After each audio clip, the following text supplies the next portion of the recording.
Welcome to J.J. Isaacson Field here at Seymour Smith Park for our Tuesday night baseball broadcast, our first of two games here in the second half of the season. We're coming out of the All-Star break, ready to go on this 5th day of July. The Bombers and the Cropdusters, two teams battling out in the middle of the standings. Tyler Reidy and Max Coughlin here on the call. Max, please be with you as we make our way out of the break and begin the second half. Should be exciting. Tyler, it is a scorching hot day here for the 5th day in July. It's 100 degrees exactly, and the feels like temperature is 108. So it is very, very hot here today. Yeah, it seems like every game I've done here so far has been excruciatingly hot, so we'll see how that impacts things here today as you look into that Cropdusters dugout, and we'll take a look at the scores from the last few games of action. This was before the All-Star game on Sunday. You go back to June 30th. That was Thursday. The Filth Ballers just continue to dominate, winning 17-0 over the Rail Riders. You'll see in a moment they still own the top of the standings. Black Sox with a close win over the Red Raiders, who we'll see later tonight in our 8 o'clock game. And then, Max, a game you pitched in, so you got a close-up experience of this last one. The Filth Ballers with a narrow win over the Cropdusters. A little bit unexpected to see the Cropdusters keeping it that close. What did you see in that one? I saw a lot of great things in that game. Both teams were hitting basically every inning that game. Pitchers really were good. Anthony Comfort, I came in after him, and he was dealing. We'll pause for the national anthem. Be right back.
Welcome back to the ballpark. Cropdusters and Bombers about ready to get underway as we'll give you a look at the Corn Belt League standings as we get ready to begin the second half of the 2022 season, and it is still the Filth Ballers running away with it at 14-2. I mean, feels like the New York Yankees. You see what they're doing in Major League Baseball.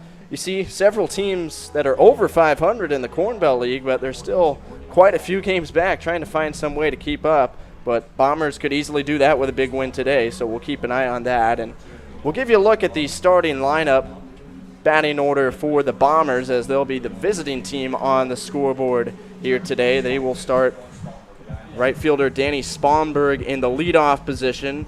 Tanner Black, the center fielder who's been great defensively, bats second. Left fielder James Grease bats third. Third baseman Braden Olson in the cleanup spot. He was our Corn Belt League hitter of the week last week.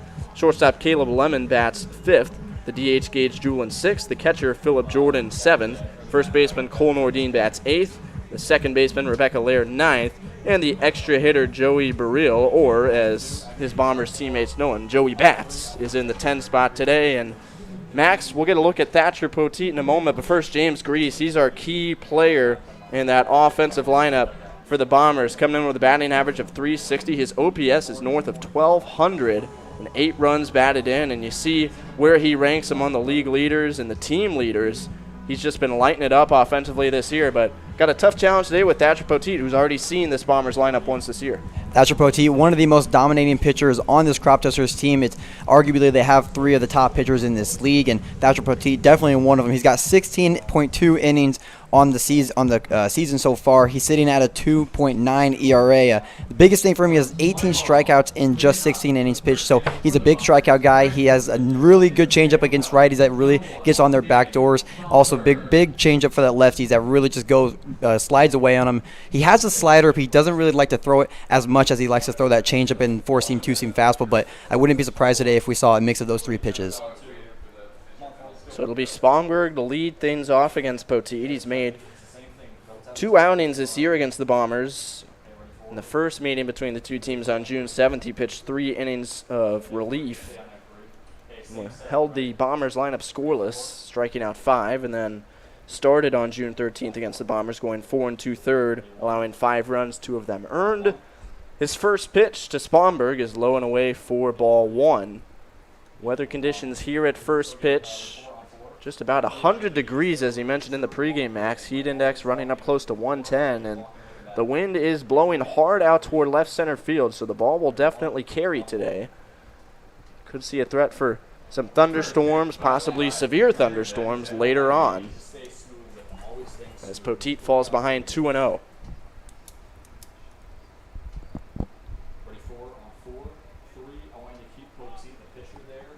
Spongberg batting .250 on the year, 9 for 36. As he chops this one left side, but it's foul. Blake Peabody fields it in foul territory. 2-1 the count.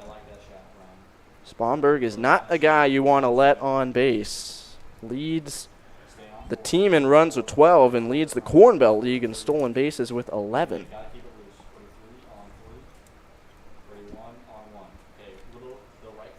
2-1 on the way. He grounds it foul again to the left side.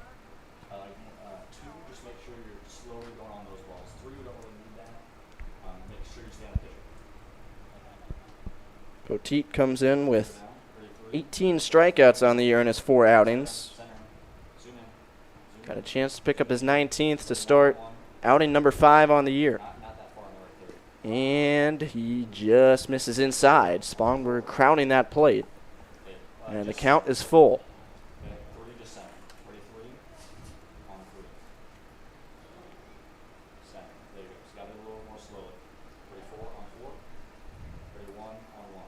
Three-two coming. Popped up. That'll get out of play up over the Bombers' dugout. And Spongberg putting up a nice quality at-bat to begin top of the first inning and this game for the Bombers. Seen these hitters getting a lot more comfortable at the plate, seeing more extra base power across the league over the last week and a half or so. Spongberg rolls this one to second. Braxton Wilhelm has it hit him in the chest, and Spongberg will reach. That took a tough hop on him coming from the infield grass to the dirt, and unfortunately he couldn't get his glove to it. Spongberg will be on with an error.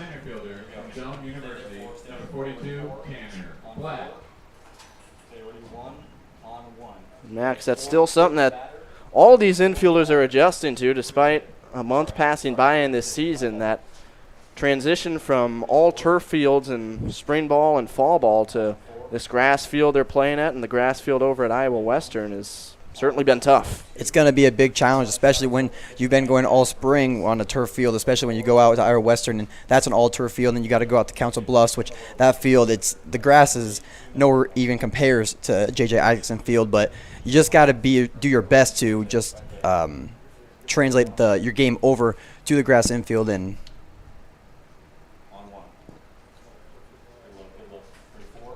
2-0 on the center fielder Tanner Black, who's made some SportsCenter top 10 worthy defensive plays this year. Saw him make a diving catch a couple weeks ago.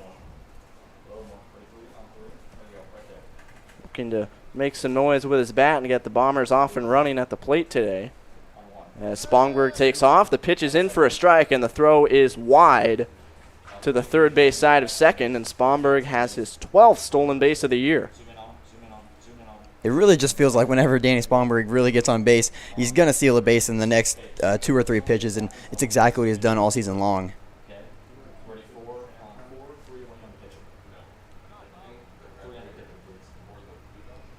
Poteet will step off. Already up near 10 pitches, still yet to record his first out. Top of the Bombers lineup, which has really been excellent all year, making life difficult for him as this is cut on and missed. Good pitch on the inside from Poteet, and Black sees the count even at 2-2.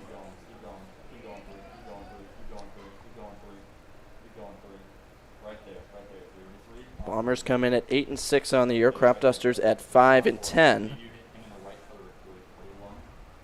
As Poteet will step back to second base and Spongberg retreats.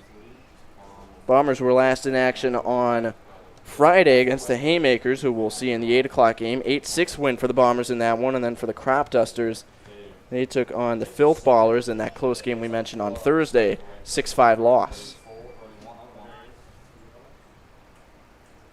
2-2 from Poteet. Spongberg runs again, but it is fouled off to the left side.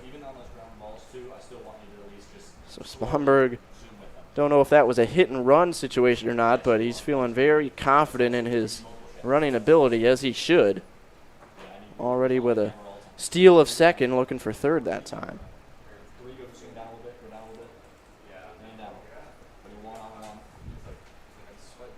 Black steps back in. They're holding Spongberg very close at second now, and Poteet will look him back to the bag once again. Poteet doing a really great job of mixing in both his attention to Danny Spongberg at second base and the batter at home. He's both batters so far. He's gotten ahead in the count. He's really not a lot of balls has been really been thrown. Popped up, shallow center, and the catch is made out there by Cade Owens, and no advance from Spongberg, so Poteet gets the job done and holds Spongberg at second. And now we'll see if the left fielder James Grease, our impact offensive player coming into the game, see what he can do.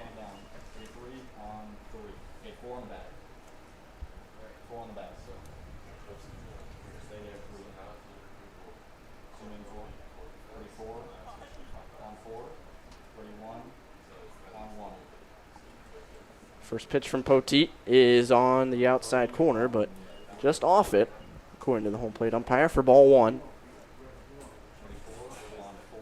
This is the tough part of the Bombers lineup. You get Grease, who has an OPS north of 1,200, and then Braden Olson, who's coming off a Hitter of the Week award, as this is lined into center, a base hit. Spongberg goes to third and stops there.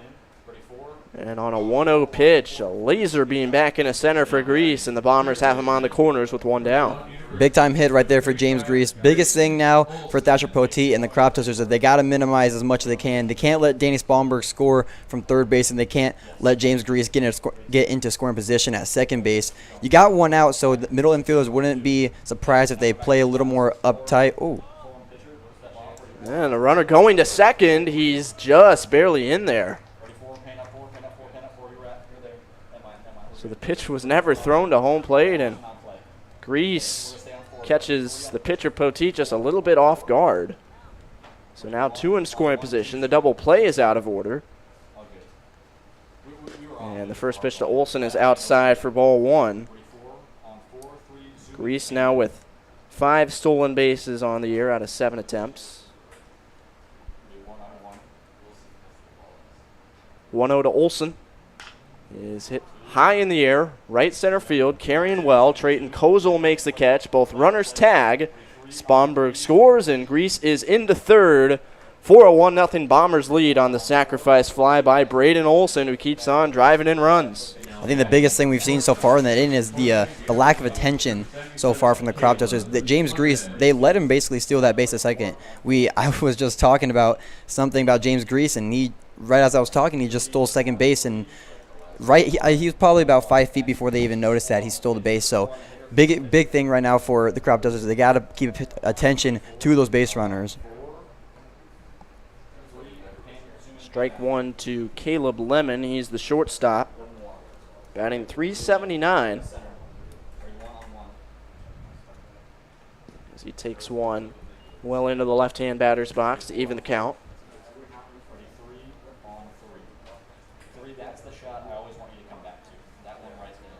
Bombers picked up an 11-1 victory over the Cropdusters just 7 days ago last Tuesday. Already off to a fine start today as that's in the dirt. 2-1 count.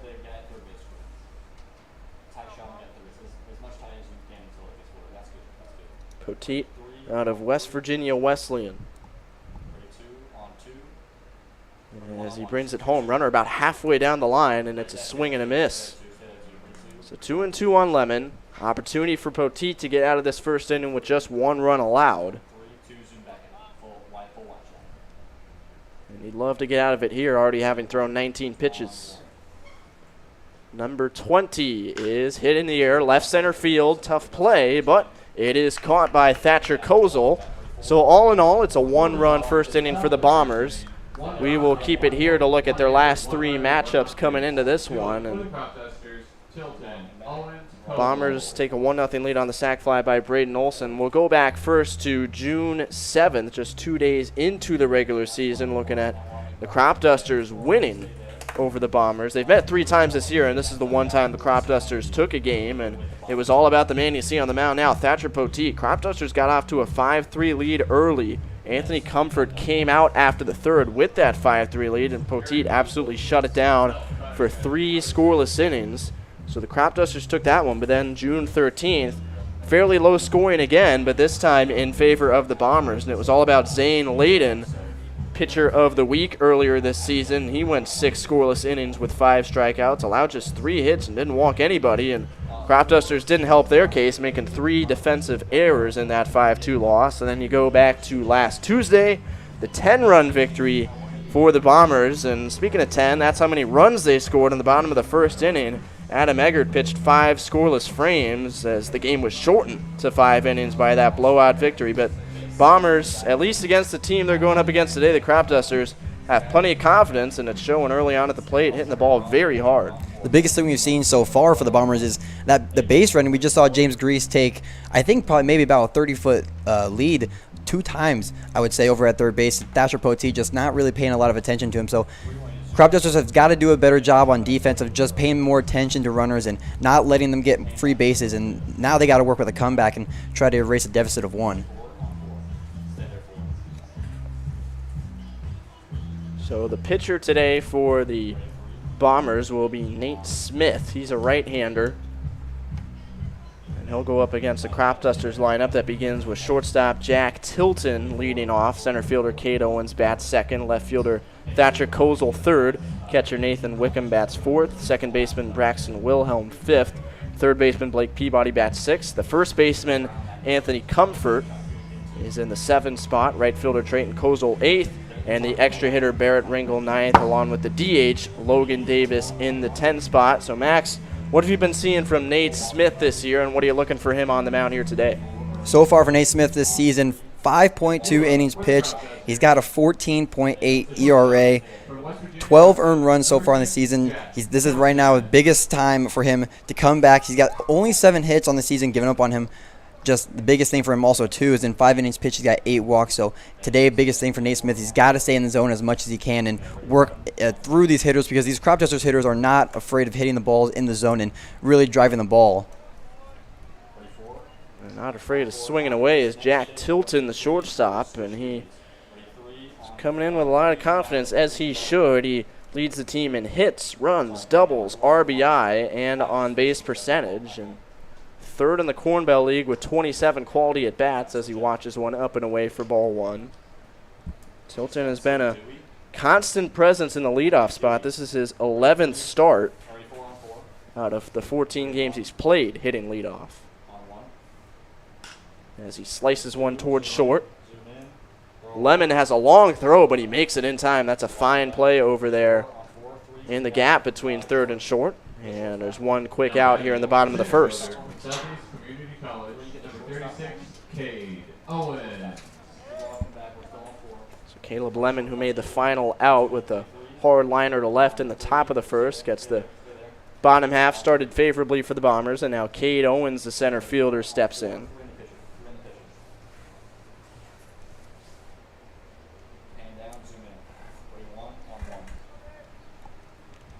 Middle of the infield is wide open as there's a first pitch just upstairs for ball one.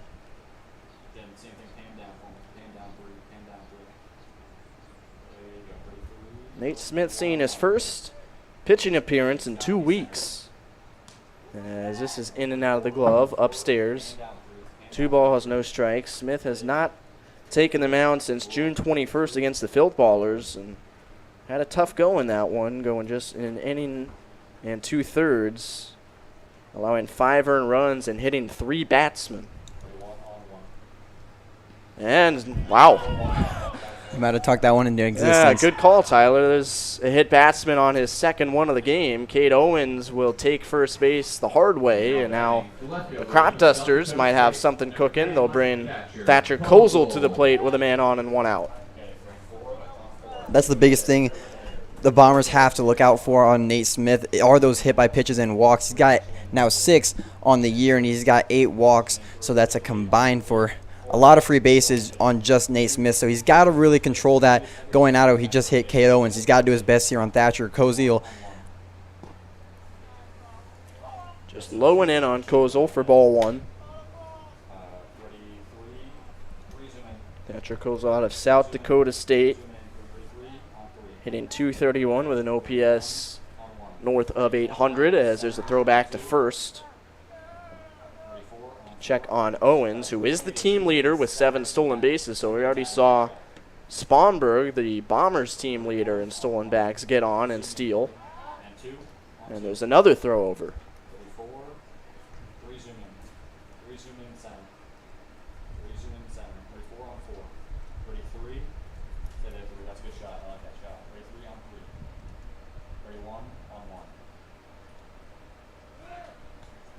Runner takes off. The throw is wide of the catcher, Phillip Jordan, and that allows Kozel to get ahead 2-0 and allows Owens to take second base without any trouble.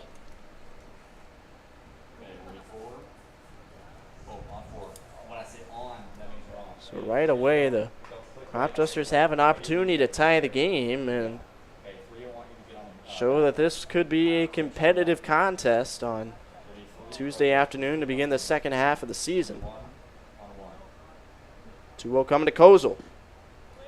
Inside, just off the corner. 3 balls, no strikes. Kozel's the team leader in walks with 9 of them this year, and with the stolen base, Smith does now have first base open.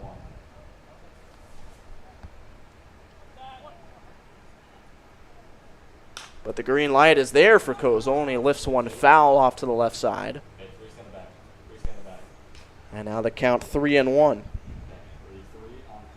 Okay, so let's say there's a ball in the outfield that's going to be a possible play, okay? 4, I want you to follow the runner at second base. 3, I want you to follow the hitter. Okay, 2, you're going to the ball first, and then Smith ready with the 3-1 pitch. Owens leads off second. And it is just inside off the corner, and now the runner goes to third, and again, the base runners catch the pitcher and catcher combo falling asleep. Well, this is a high-energy game on the base pass, Max. They're on the corners now as Owens gets to third. Cropdusters doing their best really on trying to match the Bombers' aggression on the base pass, and they're doing it so far in this game. I wouldn't be surprised now if we saw Thatcher Kozel maybe try to take second base here on the next pitch or two. Kozel does have 2 stolen bags on the year. Smith gets back in the strike zone against Nathan Wickham, the catcher, making his 10th start behind the plate today. Wickham has been quietly producing well for the Cropdusters this year, hitting .400 with team leading on base percentage of .500 and an OPS at .900.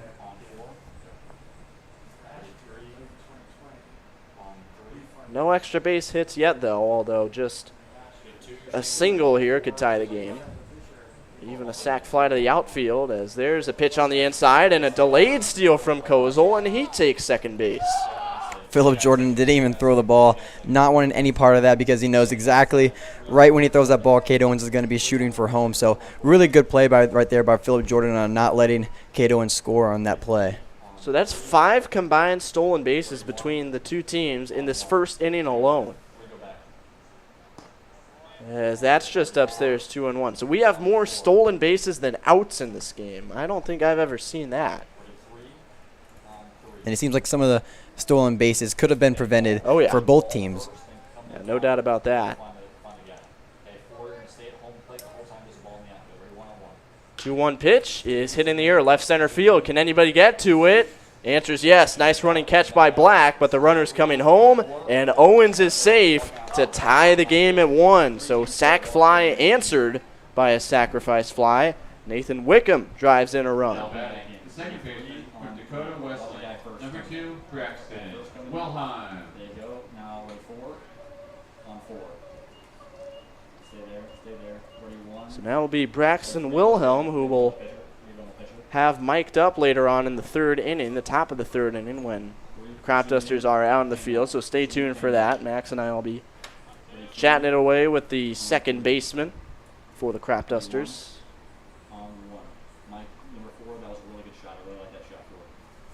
As the first pitch to him is just low, ball 1. Maybe we'll have something to talk about with him from this plate appearance. Wilhelm has not swung the bat terribly well this year, hitting 190, but does look like he's starting to see the ball a little better, walking 5 times in his last 3 games as he gets a good swing off and fouls it back. 2, just again, just make sure, even on those small ones, just a slow motion. You don't have to have the ball. 1 ball, 1 strike.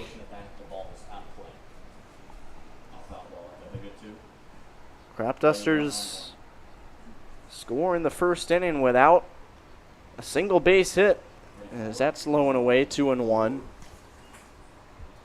Smith got the first out on a tilt and grounder to short. Then Owens was hit by a pitch. He stole both second and third. Thatcher Kozel got on with a walk. He stole second, and then with 2 in scoring position, 1 out, Nathan Wickham hit a sac fly to tie the game. 2-1 pitch. That's inside. 3-1. Smith having a tough time falling behind to a lot of these Cropduster hitters early on. We've seen him have issues going deep into his outings, and this doesn't bode very well for him at all. As he gets this one fouled off to the right side. And now a chance to get out of it. The count is full at 3-2. So, Max, do you think Smith tries to come right at him here, or with first base open, try and get him to chase something and risk the walk? Biggest thing here for Nate Smith is you just got to attack him. He's been around. Well, it was close, but it's a walk. And the biggest thing here for Nate Smith is you really just got to put the ball in the zone. You haven't been able to do it all inning so far, and you've already hit a guy, you walked a guy, you walked 2 guys so far in this inning so far, and you just got to be able to put the ball in the zone. And if they hit it the majority of the time, they're going to get out. So if I'm Nate Smith, you just got to put the ball right where they can hit it. Big wave and a miss from the third baseman, Blake Peabody. Cropdusters have plenty of speed on the base paths with Kozel at second, Wilhelm at first.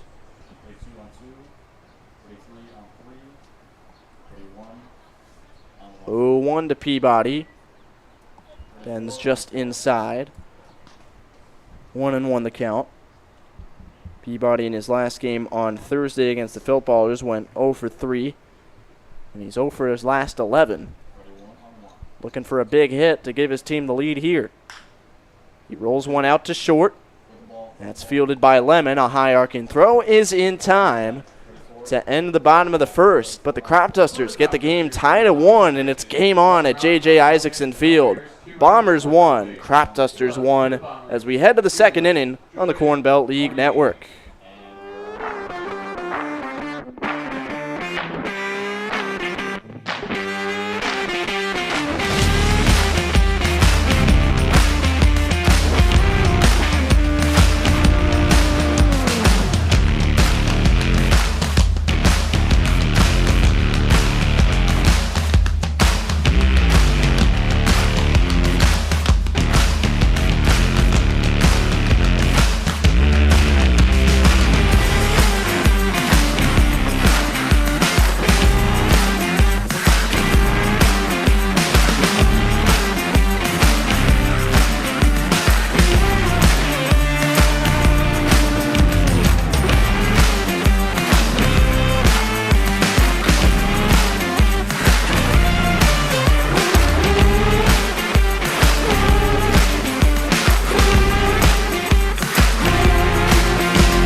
Catcher Nathan Wickham drove in the game tying run on a sac fly for the Cropdusters. There he is behind the plate getting ready to catch Thatcher Poteet for his second inning of work.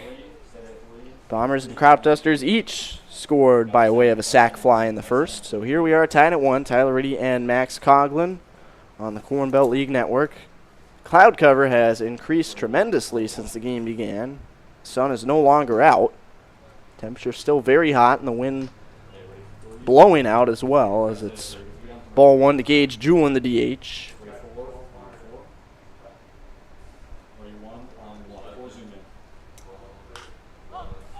Popped up, right side, that's going out of play. Up over the Bombers' dugout and leaping toward the bullpen. 1-1 the count. Poteet threw 21 pitches in that first inning, giving up a hit and allowing a run. However, that run was not earned because Sponberg, the man who scored it, reached on an error to lead off the game. And there's another hit by pitch. Julian wears one off the outside of the back, and he makes his way to first base. Leadoff man is on in the second inning. Tyler, even early in this game, it seems like the biggest story of the game so far are those walks and hit by pitches. We've already seen now 2 hit by pitches and 2 walks from both teams, and that's just the biggest thing for both pitchers, Thatcher Poteet and Nate Smith. You just got to do your best to stay in the zone and just get outs for both your teams.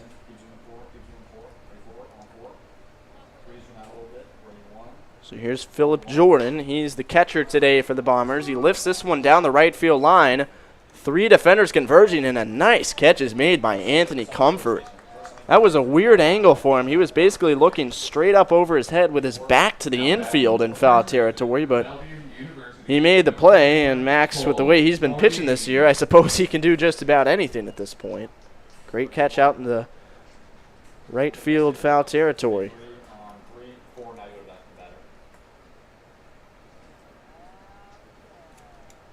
So now Cole Nordine, the first baseman, slices this one to third. Could be 2. Peabody to Wilhelm to first, but it is late. Nice dig over there by Comfort. So it'll be a fielder's choice. Nordine reaches, and the inning continues for Rebecca Lair. It's a great job, though, for the Cropdusters to get that the leading runner, especially now with 2 outs on the board. Poteet has to be encouraged with how quickly this inning is going for him after the long first he had to grind through. Lair takes just upstairs for ball 1. 1-0 the count.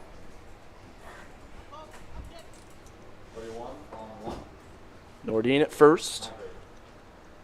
2 down in the inning. As that one catches the top of the zone. 1 ball, 1 strike.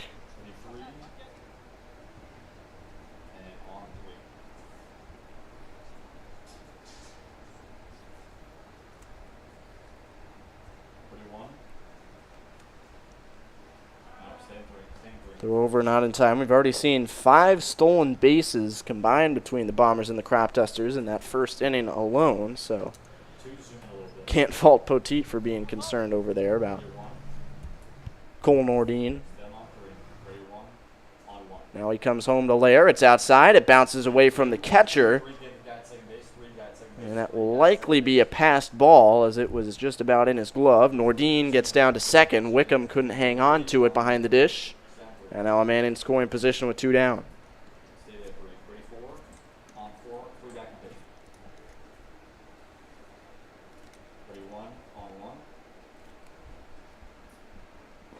2-1 pitch. Low and outside. 3 balls, 1 strike. Poteet surprisingly having a hard time finding the zone against the bottom of this Bombers order. You've got Lair, the 9-hitter, and then Joey Burrell, the 10-hitter, coming up next. As there's a wave and a miss. Good pitch low and away to Lair. Now the count full, 3-2.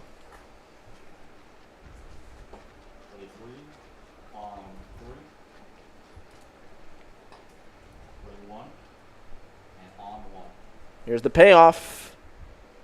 Swing and a foul tip.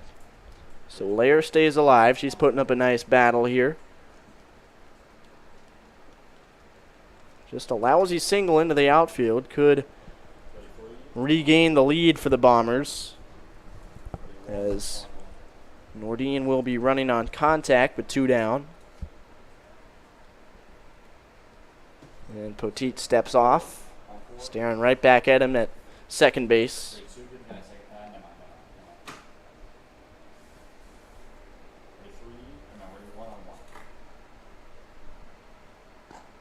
And that is just up and off the plate. So Lair takes first base on the base on balls. And now 2 on, 2 out for Joey Burrell. Let's see if Joey Bats can give him the lead back. I don't think Thatcher really liked that call. I thought it was just a tad bit high and out, but I think Thatcher had other thoughts about that pitch. But nonetheless, you still got 2 outs here. You just got to really attack here on Joey Bats, one of the top hitters on this team. And he waves and misses. Good slider low and away in the dirt for strike 1.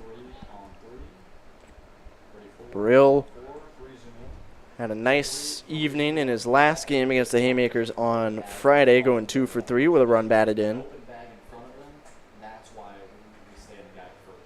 That was one of his 2 RBI this year. His other one came against the Cropdusters.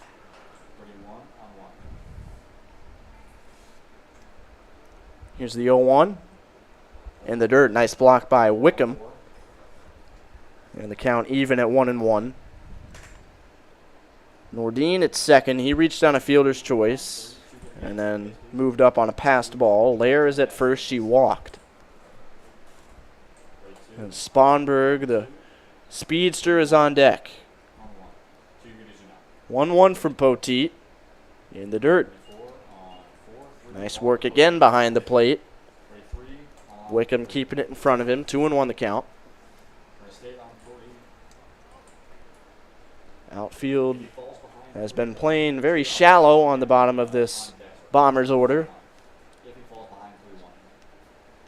as this is lined into left field, and we'll see if Kozel might throw a man out. He won't get a chance as Nordine is held at third, and that loads the bases for Danny Sponberg. The bottom of the Bombers order is coming through here in the top of the second inning. Right fielder from Southeast Community College, number 1, Danny Sponberg.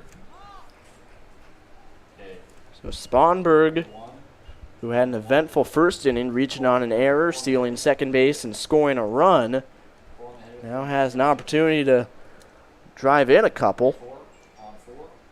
Nordine at third, Lair at second, and Burrell the man at first. Swing and a miss on an off-speed pitch from Sponberg for strike 1.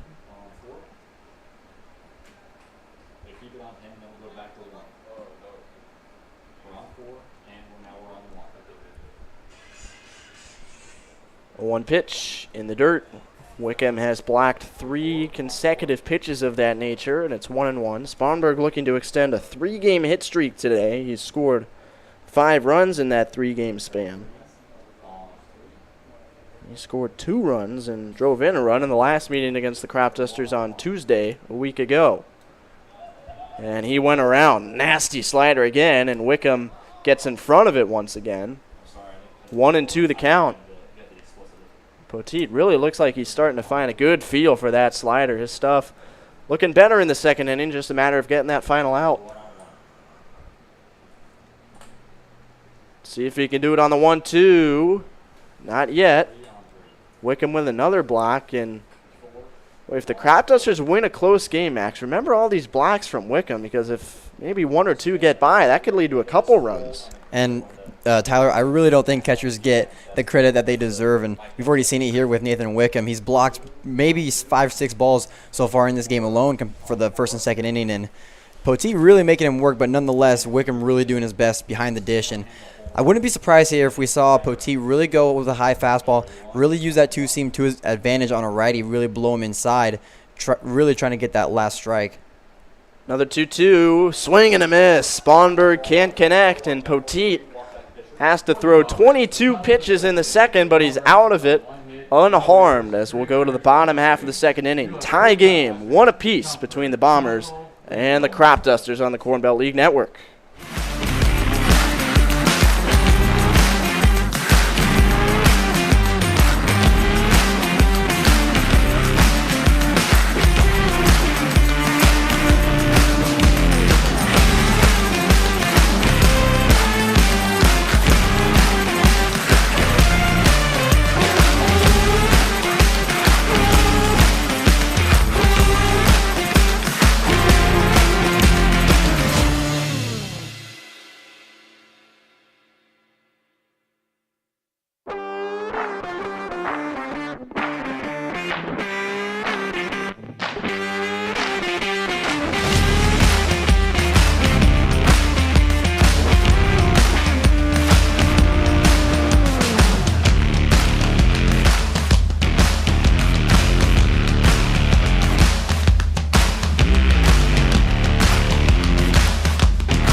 back in the bottom of the second inning. Bombers Cropdusters tied at 1 with Anthony Comfort coming to the dish. He's the 7-hitter, first baseman for the Dusters.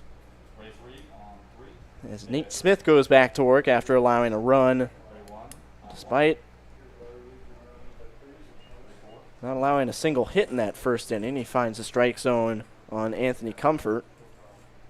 Tyler, I think the biggest thing right now for both pitchers is the lack of consistency in the zone is really showing it for both teams, as really runners are on base every single inning for both these pitchers. And Nate Smith, biggest thing for him is the walks and hit by pitches, and Poteet is really that pitch count. He's already up in the 40s and only in 2 innings pitched, so he's really got to work that pitch count down and be more efficient going on in this game.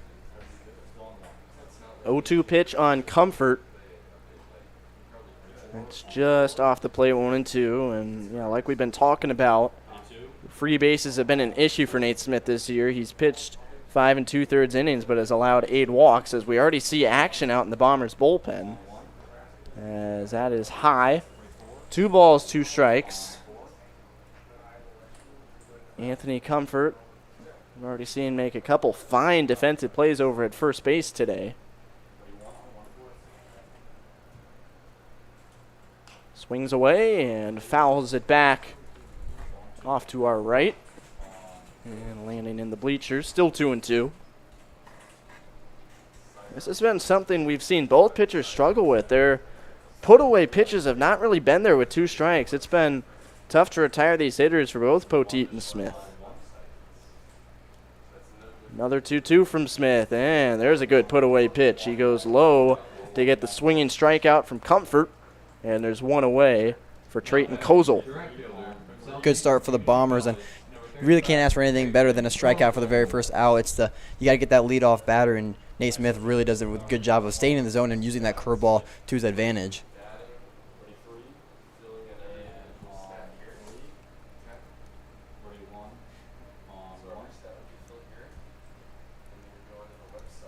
Low ball 1 to Trayton Kozel. It looks like we have Jackson Creek out in the bullpen for the Bombers. 29 in yellow.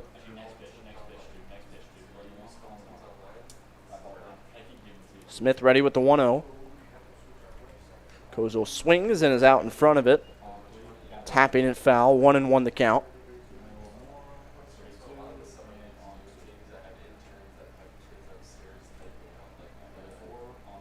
Trayton Kozel was walked 3 times on Thursday by the Filth Ballers, as he patiently takes one up and away. 2 balls, 1 strike. So he was a big reason that the Cropdusters were able to play so close against the top team in the league. You got to get base runners to try and keep up with that high-powered Filth Baller offense. There's a big swing and a miss. Smith starting to locate his pitches much better here in the second, and he's got another 2-strike count.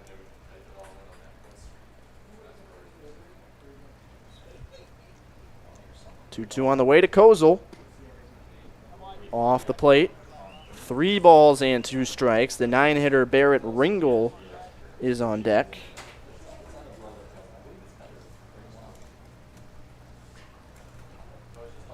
As the full count delivery is swung on and chopped back over the catcher and to the screen for a foul ball.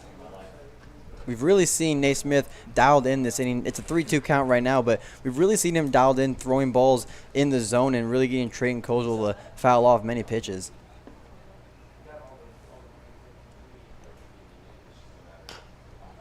And again, he gets him out in front. He'll have to field his position here, and that's just not going to be a play that can be made. Kozel runs very well, and by the time Smith picked up the ball, he was already at first base. So a tough break as he got weak contact off the end of the bat. But an infield single puts a man on with 1 out. As a pitcher, those are always your pet peeve hits that really just go. It's like a bunt hit that goes right into the dirt and just basically dies right there. So you have no play really to make on that play. But nonetheless, Nate Smith really doing a great job of coming into this inning and just throwing strikes and throwing pitches that are able to get batters out. Chopped foul, strike 1 to Barrett Ringel, and a nice job by Kozel to stay in there and just find a way to make contact with 2 strikes. He is the team leader in strikeouts coming into the game with 12, but Looked like a very well-controlled hitter with 2 strikes that time. As he runs, and it's another hit by pitch. Smith drills his second batter of the game. And now the Cropdusters have put 2 on with 1 out. And again, it's the bottom of the order making some noise in the second inning. Logan Davis.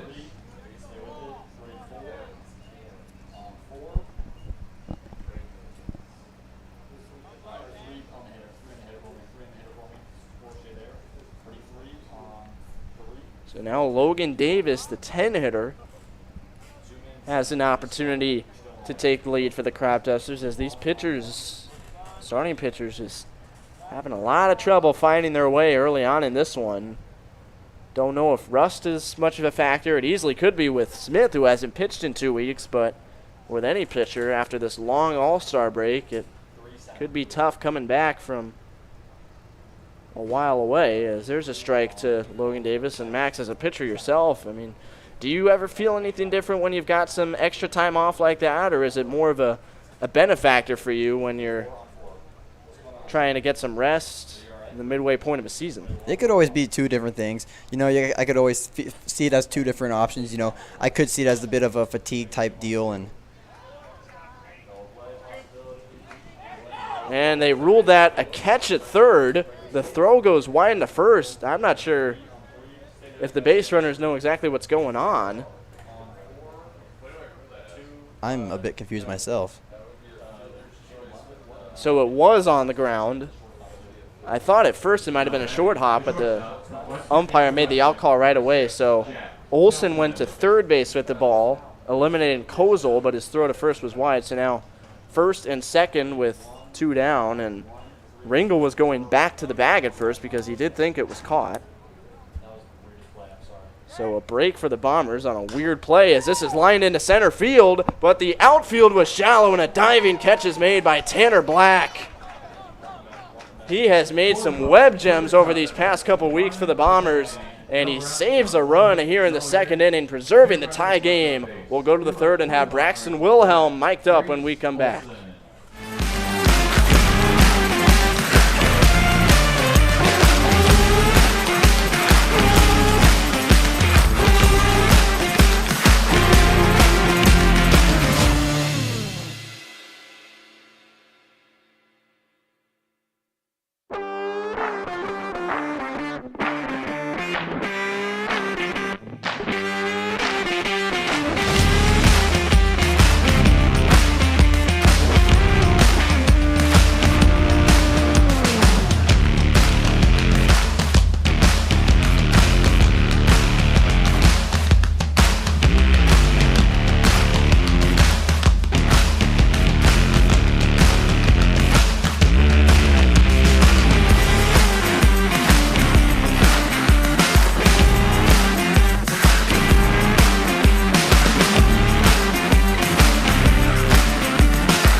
Top of the third inning, tie game between the Bombers and the Cropdusters as we've got Braxton Wilhelm mic'd up here at second base. Braxton, how's it going, my man? It's good. How's it going for you? Doing all right up here. Interesting start to this one as Thatcher Poteet misses outside ball 1. I mean, what have you thought of all these stolen bases and weird walk hit by pitches? It's been an interesting one these first 2 frames.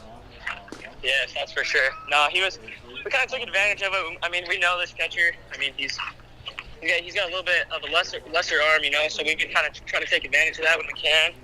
I mean, obviously, they're not hitting the ball around a lot, so. So 1-1 the count here, as it's Tanner Black who made that phenomenal defensive play to end the second inning. 1-2 now as Poteet finds the strike zone. And Braxton, I just want to ask you, as an Idaho native coming into Omaha here, what have been your thoughts of the city here so far, as that's 2-2 now?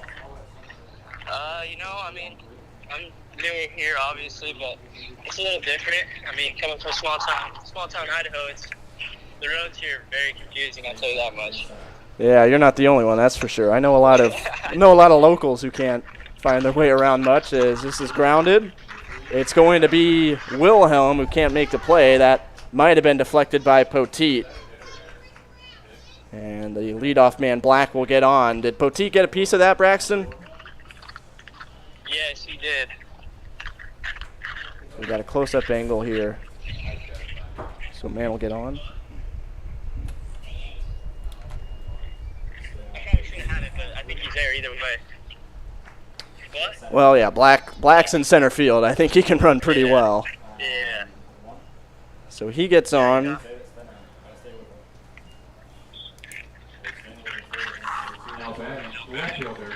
They did rule that an error, Braxton. Do you agree with that call? Yeah, it's probably in there. I mean, I probably should have had it. Hey, you're here. I got one. So James Grease steps in. He singled and stole a base in that one-run first inning for the Bombers. Throw over. Black is back in safely.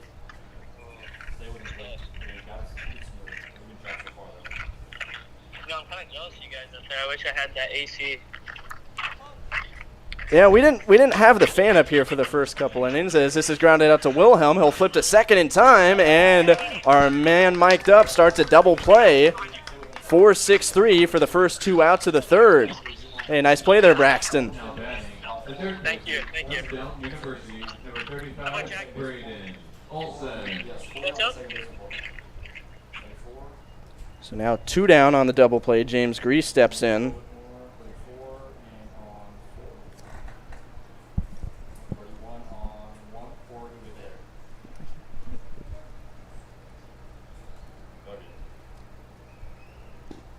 And a big swing and a miss for strike 1. Braxton, just want to ask you if you could take us through real quick just how your season's gone so far. We're about a month in, coming out of the All-Star break here. Just how have things been for you?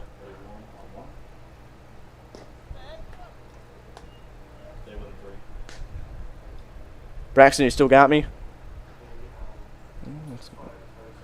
All right, we might have lost Braxton here for a second. Yeah, it looks like we did. So we lost Braxton for a moment. 0-2 the count. We might be heading toward the end of the inning anyway here as Poteet is working quickly here in the third. And he fires low 1-2 to Braden Olsen, the third baseman. We got Braxton Wilhelm checking his phone out there in second base, trying to get back connected with us.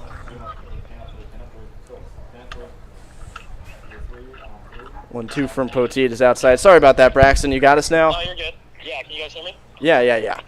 Okay. So I was just asking real quick, just if you could take us through just kind of how your season's gone so far, you know, what the daily schedule looks like a little bit for a CBL player for our viewers.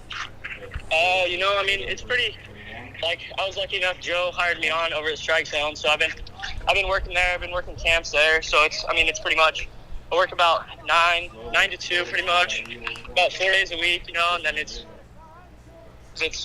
get right to it, you know. I mean, normally we have games 5 or 8, so just depending on the timing, but I'd like to take a little nap in between if we got the 8 o'clock game, but there's a swing and a miss. Strike 3. They won't have to throw down in a nice third inning for your starting pitcher, Thatcher Poteet. He goes 1, 2, 3 in the top of the third. We'd like to thank Braxton Wilhelm for joining us here in the third, and we're tied at 1. Bombers and Cropdusters on the Corn Belt League Network.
Bottom of the third inning. Bombers and Cropdusters even at 1. We're keeping Braxton Wilhelm with us. He's due up 4th in this inning. Braxton, just want to ask you about kind of how the dugout life has been. How has the team been? You guys having some fun down there this season? Oh, yeah, thank you. As of late, we've been pretty rowdy in here. It gets pretty rowdy in the Cropdusters dugout, but, it's been good. We have a lot of good energy. There's a base hit into left field as the shortstop couldn't be taken by Olson, and the leadoff man, Owens, is on. And while we're on the topic of your team having some fun, that had to be pretty fun watching your first baseman today, Anthony Comfort, throw a no-hitter there. How was that no-hitter for you? For sure, that was crazy. I think that's the third no-hitter I've been a part of, and it's really cool experience. But a lot of energy, just a dude out there throwing, That was back on June 23rd as the pitch gets away. It'll be an advance from Cade Owens, so he's at second with nobody out. Tyler, I think we're getting a little bit of an example of that high-energy dugout that Braxton's telling us about right now from those AirPods. Yeah, absolutely. They're cheering them on in the dugout. It's been an intense game so far. A lot of energy on the base paths, and it's being matched in the dugout too. As that's in, 2 balls, no strikes.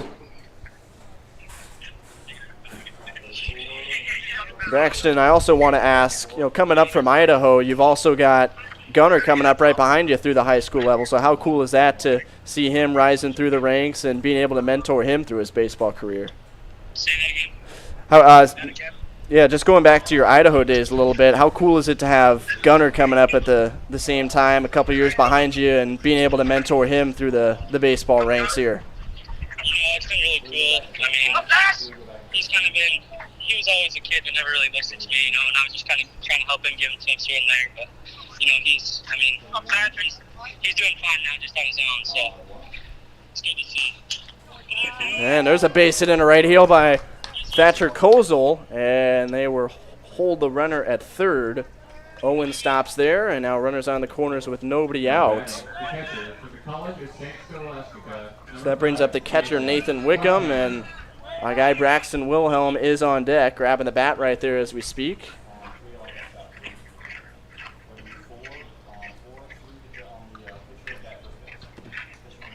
Owens at third, Kozel at first. So Braxton, what are you looking for here from Nate Smith as you're standing in the on deck circle?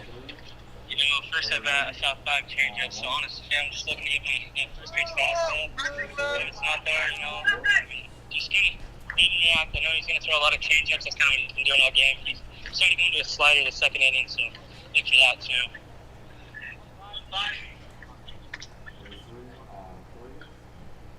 Wickham drove in the lone Cropdusters run with a sac fly to center in the first. As the runner goes from first, and that'll be a stolen base for Kozel, his second. So make it 6 combined stolen bases between the Bombers and the Cropdusters, and the count is 2-0.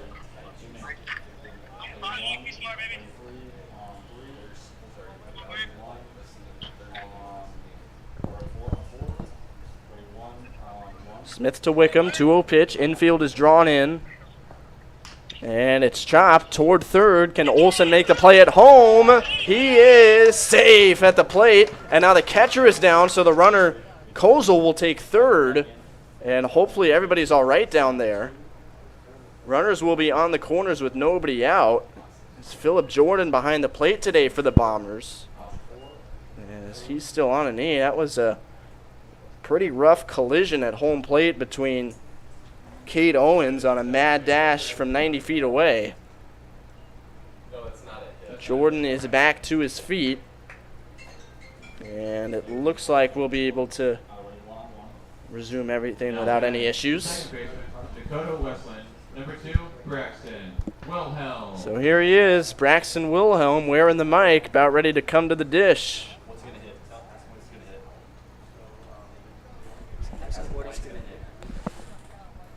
So you're looking for that first pitch fastball?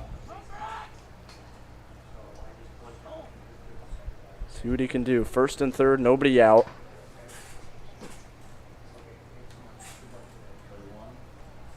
Looks like we got a pinch runner at first base as well for the catcher, Wickham. It's Caleb Copeland.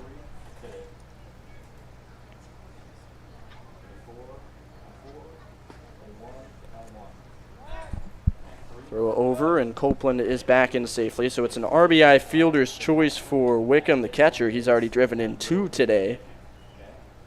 Still nobody out in the inning. Opportunity for the Cropdusters to continue building on their lead. Wilhelm swings and misses a healthy hack for strike 1, but now the runner is going again on a delayed steal. He gets into second, and the ball bounces away, allowing Kozel to score from third. So chaos continues on the base paths, and Wilhelm might get robbed of an RBI from that, but it is 3-1 Cropdusters.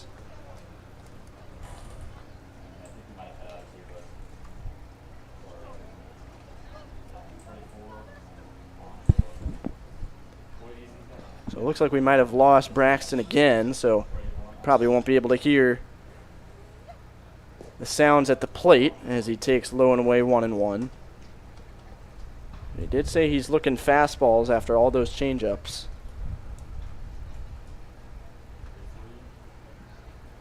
1-1 the count with Copeland at second base. 2 runs already in for the Cropdusters. They take a 3-1 lead. As that is low and away, 2-1.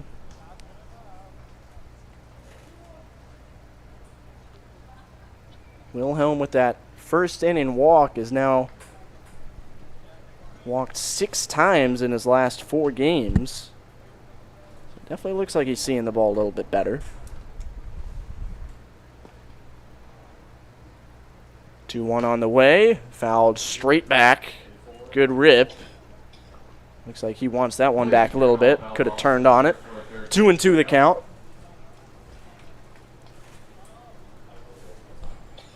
Blake Peabody, the third baseman, is on deck. Nate Smith's line so far, 2 innings, 2 walks, 3 hits, 3 earned runs, and a strikeout. As Copeland runs, Wilhelm reaches out and rolls it to short. This will be a tough play for Lemon, but he throws him out in time. Copeland does get to third base as he was in motion on the play. Now batting, the third base. And now a potential 4th run for the Cropdusters is 90 feet away for Blake Peabody.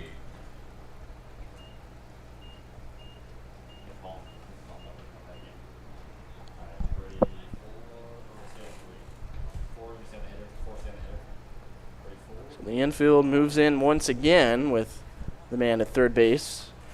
Didn't work the first time as they couldn't throw Owens out at the dish. On the ground ball to third by Wickham, as that's fouled back by Peabody for strike 1. He grounded out to short to conclude the first.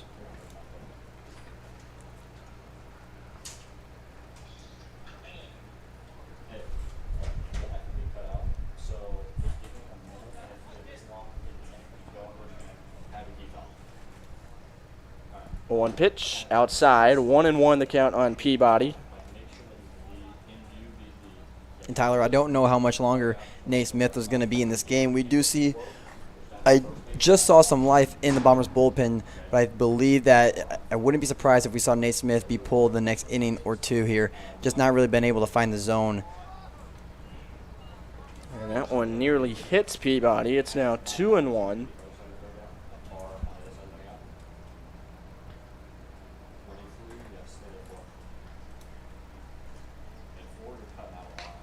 Copeland at third. This is grounded to third base, and now they've got him in a pickle. Jordan runs him back toward third and throws to Olson, whose tag is in time. So that time the infield in defense works out just fine. They get the runner out between third and home, and a well-executed rundown play from the Bombers keeps it at a 2-run deficit. Big-time play there for Brandon Olson to minimize any more runners on for the Cropdusters team. But nonetheless, you still have 3 runs on the board put on this inning. Nate Smith's got to do his best job to get this last out here, to get him back in the dugout. And another bonus for the Bombers is that Copeland couldn't stay in the rundown long enough for Peabody to advance to second. So he remains at first. And now Comfort hits one high in the air, left center field. Grease steps in front of Black and makes the catch. Cropdusters take a 3-1 lead as they score 2 in the bottom of the third, and we will head to the 4th inning. Braxton Wilhelm, we'd like to thank you for joining us here. Yes, thank you so much, guys. Yeah, thank you. He'll head back out to second base as his team's got a 2-run advantage, 3-1, Cropdusters to the 4th.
Top of the 4th inning.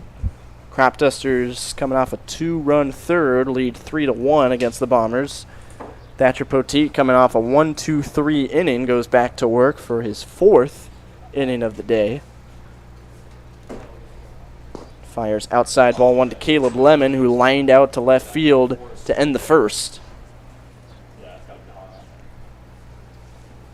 Poteet looking a bit more comfortable in these last couple innings. He's ended both the 2nd and the 3rd with a swinging strikeout, as there's a big cut and a miss, 1-1. And he also got that ground ball double play, using his defense a little more in that 3rd inning. Now, what have you seen from him as this game's progressed, and now he's got the lead behind him as well? Thatcher Poteet, you just mentioned he's got the lead behind him now. So if I was on the mound, you got to be able to now pitch comfortably and just know if you give up a hit, it's not the end of the world. Right now he's sitting at only 2 hits in 3 innings of work, just 1 run. And it's not being earned, and he's got 2 strikeouts, 1 walk. So really, Thatcher being consistent in the zone today. We haven't seen Nate Smith, on the other hand, really be that consistent. And like I said last inning, I would not be surprised if we saw Nate Smith be pulled in the next inning or 2. But right now, Thatcher Poteet really can pitch with that lead, and Cropdusters' bats are really helping him out here.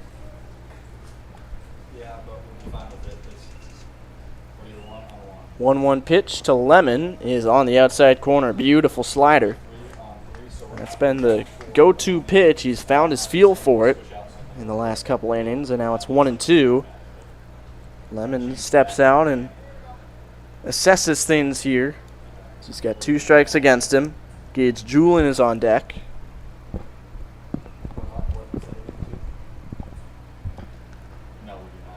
1-2 pitch. Chopper past the mound. Jack Tilton comes in and has no chance to get Caleb Lemon. So both teams we've seen hit just little choppers on the infield, and they haven't been hit hard enough to make it out.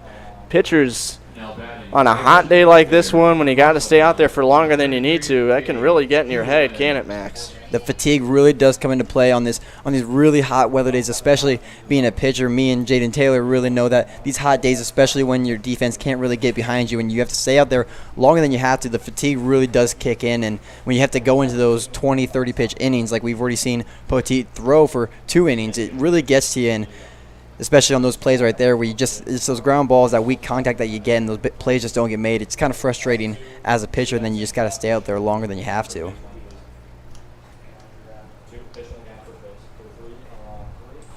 Good fastball was in for strike 1 to Julin, and now a little bit of a pitch out there, as they're worried about Lemon running.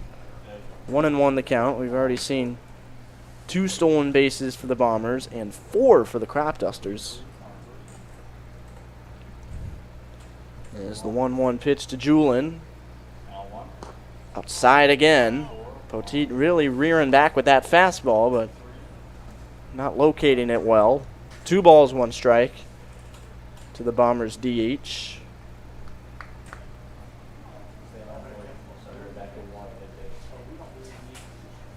Coughlin out of Marshalltown Community College bounces this one down the third base line. It stays fair. And a bit of an in-between hop on the third baseman Peabody, and heads up base running from Lemon as he goes to third with the ball just rolling out barely into the outfield grass. And just these weak little hits on the infield continue to cause problems. It's death by 1,000 scrapes for these pitchers and defenses as we've got runners on the corners again. Like I mentioned just before, that we just 2 weak ground balls in just this one inning. And Thatcher Poteet, after that ball was hit, it just a frustration on his face kicked in and hands went to his knees. And so you can see the frustration really showing for him on the mound. Good pitch on the outside, strike one to Phillip Jordan. This is the second time now this year that the Cropdusters have made 3 errors against the Bombers. Blake Peabody was just completely bamboozled by that high chopper right near the bag, as it's now 1-1 on the catcher Jordan. See how he looks after that pretty heavy collision at home plate in the bottom of the third. Good take on the outside. Peabody not happy that the slider wasn't called, and he has to face a 2-1 count now.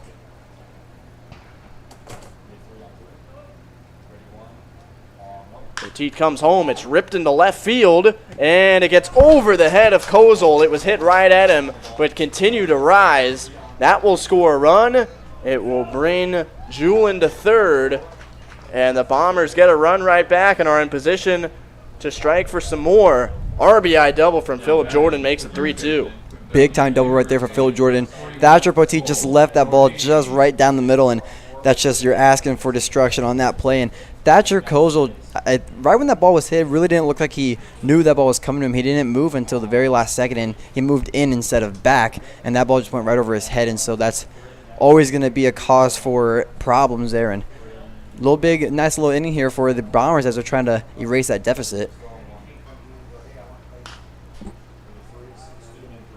Fouled away, strike one. It's contrary to what you might think, but any outfielder will tell you that the toughest ball to catch is the one hit hard and right at you, because it looks like it's going to sink off the bat. You take that step in, and it just keeps sailing over your head because it's hit so hard.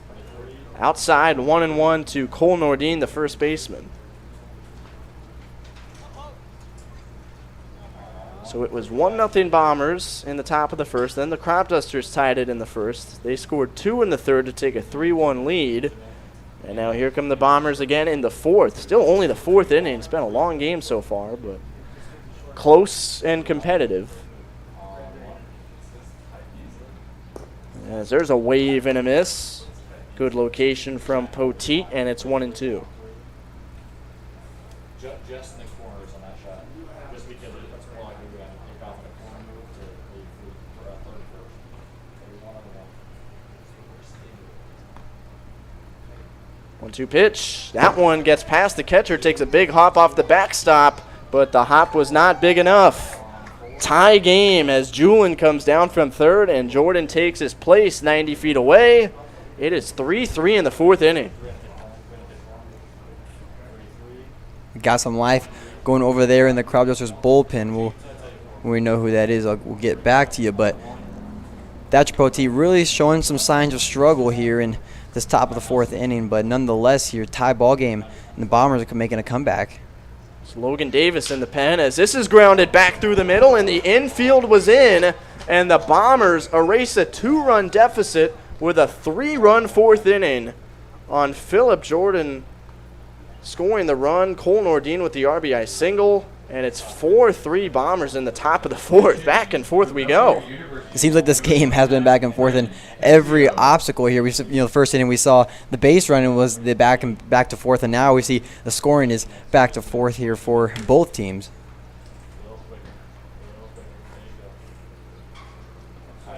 Now we'll have a meeting on the mound. Thatcher Poteet, after a very efficient third inning, has just had things go wrong on him left and right in the fourth. A single to Caleb Lemon on the infield. And then Gage Doolin reached on an error that was hit softly on the infield. And then Jordan hit the laser beam of a double to drive in a run. And then Nordine single back up the middle after a wild pitch.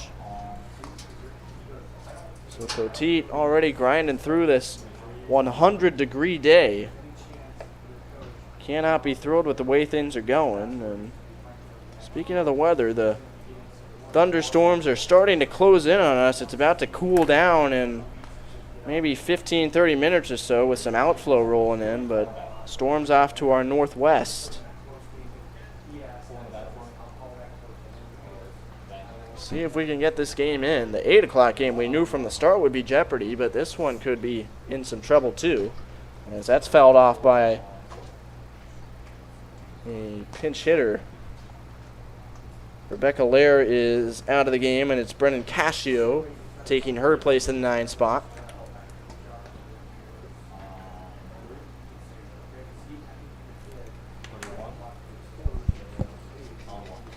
One pitch. That is pegged just foul. 0-2.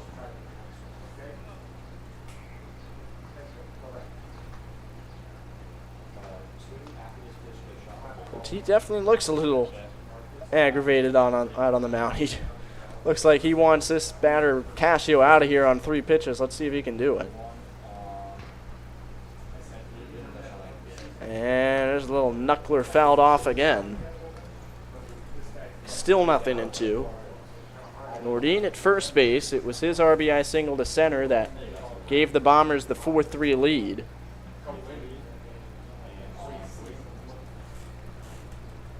And there you see out in the bullpen, Logan Davis getting warm for the Cropdusters. So the end of the line is coming soon for Poteet as he doesn't get the call on the outside, ball 1, and he just looks off into space in disgust. He's had a couple calls on that outside corner that haven't quite gone his way. And Max, as we all know, the best pitchers find a way to put those behind them. Poteet with the 1-2, a little flare into right field, and it drops in for a hit. So just a little excuse me swing, but they do get the out at second base. Nordine couldn't get there in time. A nice play by Trayton Kozel, and good heads up at second base by Tilton to cover the bag. They do get an out of it, and I think Poteet, after all these softly hit base runners, probably deserves one. He's got one down in the 4th. Big time pick-me-up play over there at right field for Trayton Kozel. Just really wasn't running that hard over there to second base, and you got that. I know Thatcher Poteet really likes that play to get the very first out of the inning. Upstairs, ball 1 to Joey Burrell.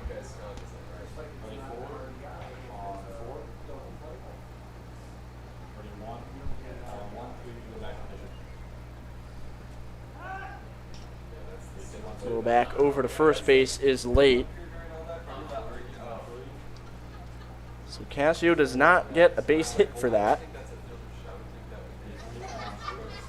It's a 9-5 fielder's choice. He takes off, got a good jump, but it's popped up on the infield. Cascio's got to hurry back to first base. They could get 2, and they will. A 5-3 double play. Just some weird base running and fielding in the 4th inning. Peabody to comfort to end the inning. But the Bombers do get 3, and they take a 1-run lead as we head to the bottom of the 4th. Got a good one brewing on the Corn Belt League Network.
call to the bullpen for the Bombers. As Nate Smith's afternoon is finished, it's Levi Story coming out of the pen. He's from Bellevue University, making his 5th appearance, all of which have been as a reliever, and he's got a 5 ERA, so an opportunity here, Max, to potentially bring that down and give his team some good innings with that 1-run lead. He's got something to protect here, that's for sure. Levi Story, one of those guys that's been a little rocky on a lot of his appearances so far. He's got 8 walks so far in 7 innings pitched, but he also has 9 strikeouts. So he's that mixy on and off guy. So if he's on right now for the Bombers, then that's going to be the biggest solution for them today, as he's got to shut these Cropdusters hitters down. Made his first appearance of the season against these Cropdusters back on June 13th and pitched an inning, walking 1, allowing 1 earned run on 2 hit batsmen. He did strike out 2 as he gets a high fly ball to center field off the bat of Trayton Kozel, and Tanner Black makes the catch for out number 1. Tyler, I am really surprised that we haven't seen any Tanner Black's plays on SportsCenter Top 10 yet. Yeah, we tried one a couple weeks ago, and there was a whole compilation of diving catches in left field and center field. We hashtag it was SportsCenter Top 10, but not yet, as that's outside ball 1, but we know about it. That's what matters. We saw a potential nominee today. Oh, yeah. Fact, yep, Black up to his usual tricks. Another diving catch, and it saved a run this time out in center field.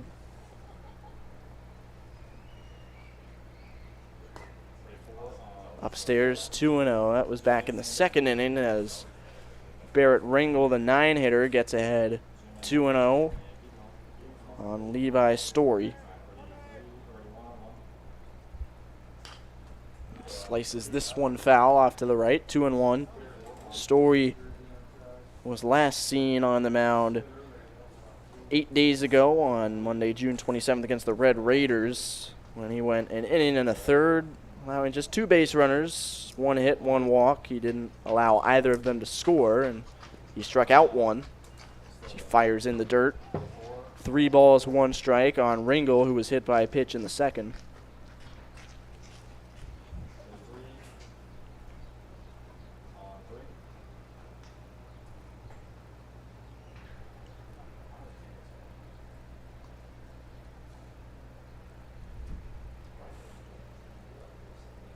Ringel and Story step back in, ready for the 3-1 pitch. Logan Davis is on deck, and that catches the outside corner, 3-2.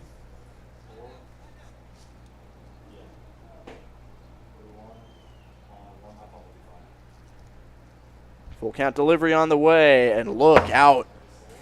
That one way up and in, nearly got him on the helmet. Regardless, it'll be a walk for Barrett Ringel, so he gets on with 1 out, and now Logan Davis, as both these pitchers have had some serious trouble with the bottom of the order.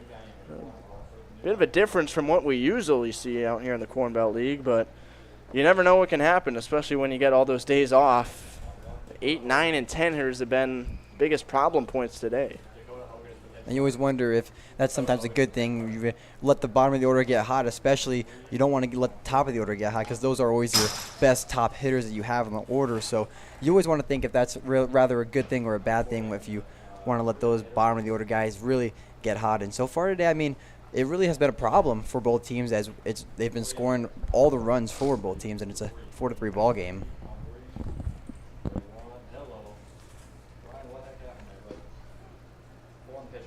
In there, 0-2. As Levi Story works against Logan Davis. Davis reached on a fielder's choice back in the 2nd. 0-2 on the way is just low and in.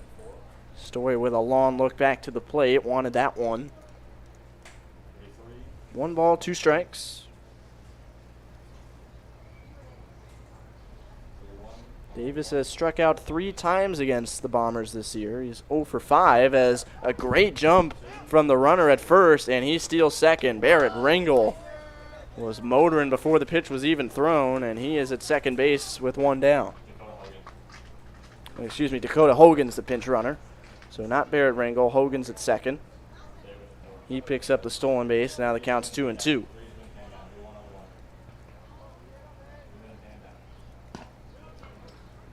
And a swing and a miss. Davis goes down on strikes. And that'll move it over to the top of the batting order. Jack Tilton. He's 0 for 2 today with a ground out to short and a line out. So he's probably due for a base hit, and if he can drop one in the outfield with Hogan's speed, this game could be tied. And if I was on the Cropdusters, I think this is the biggest player you want at the plate right now with a runner on second base and only down by 1 run.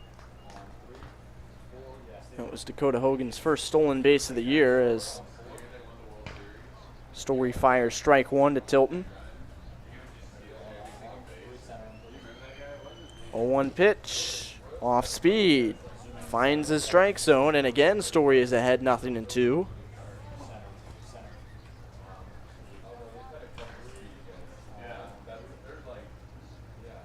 Looking for a scoreless 4th inning. Story brings it home, and it's swung on and missed for strike 3. Back-to-back Ks to end the 4th inning, and Story preserves the 4-3 lead. The Bombers ahead by 1 as we take it to the 5th inning. They'll look to add more when we come back on the Corn Belt League Network.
Look at that sky. It is getting ominous here at J.J. Isaacson Field. We play on to the top of the 5th inning. Thunderstorms about 45 to 60 minutes out. They're off to our northwest beyond left field. As Thatcher Poteet goes back to work for the Cropdusters.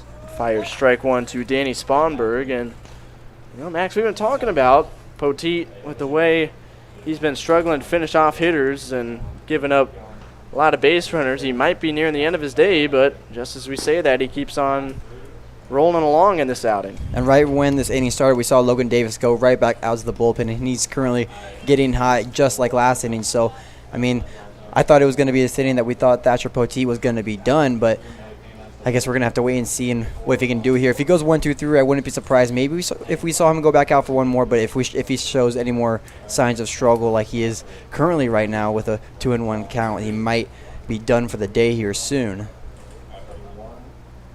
There's the 2-1 to Sponberg, who's 0 for 2. And that's outside. 3 balls, 1 strike. Poteet has now thrown 81 pitches. His season high is 84. That was in his June 13th start against the Bombers, so he's probably getting close to the end here. And he walks Sponberg, and speed on the bases, an immediate opportunity for the Bombers to extend their lead. Sponberg already manufactured a run with his speed in the first inning, stealing a base and scoring the game's first run. Sponberg was that first guy in the very first inning to start off that crazy stolen base train that both teams really decided to hop on. So I wouldn't be surprised here maybe if we saw him really start that train up again and with the stolen base.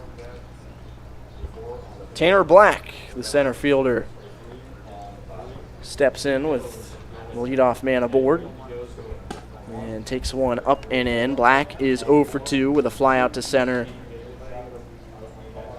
and reaching on an error in the third.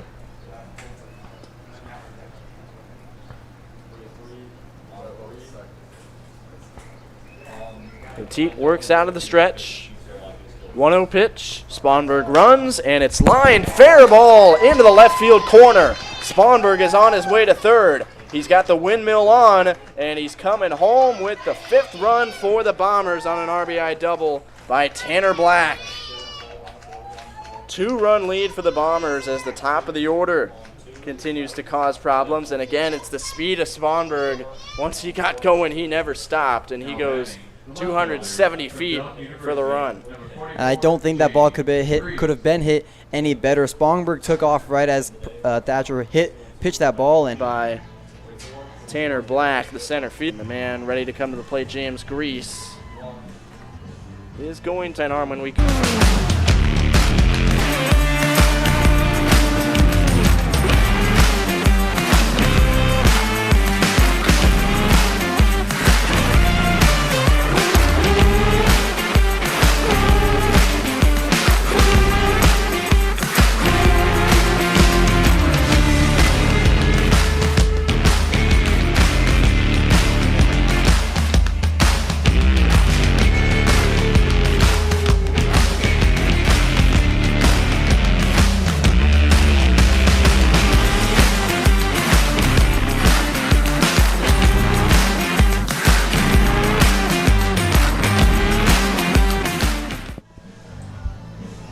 Logan Davis is the bullpen arm for the Cropdusters as they try and stop the bleeding, trailing by 2 here in the top of the 5th. And Max, what can you tell us about the right-hander out of the pen?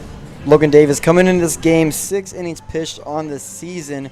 He's got only 3 hits given up against him. He's got 5 earned runs, 6 walks, and 4 strikeouts. So it really seems like a lot of these pitchers that we've seen so far, the biggest key struggle for them are those walks that they've given up so far in the season. He's sitting here with a 5.8 ERA coming into this game. So another big-time guy here that they got to really use, and he's got to minimize these runners, especially with a runner in scoring position here with no outs on the board. Davis had his finest outing of the year against the Bombers last Tuesday, going 2 1/3 scoreless innings on just 19 pitches. Stopping a Bombers offense that had taken a 10-0 lead in the first inning. Here's his first pitch to James Grease, and it bounces away from Wickham, and that gets Tanner Black over to third. He takes a wide turn and holds up. So now a ball put in play can make it a 6-3 game with an out. Picking things up in the 5th inning, Danny Sponberg walked and then came around to score on the RBI double from Black. He's now at third. And what has been a back-and-forth game to begin the second half of the Corn Belt League season. That's inside, 2-0. Bombers took a 1-0 lead in the top of the first. Cropdusters answered with 1 in the bottom. And then 2 from the Cropdusters to take a 3-1 lead in the third. Bombers responded with 3 in the fourth. And now 1 more, potentially 2, on deck here in the 5th. 5-3 the score, 3-0 the count on Grease.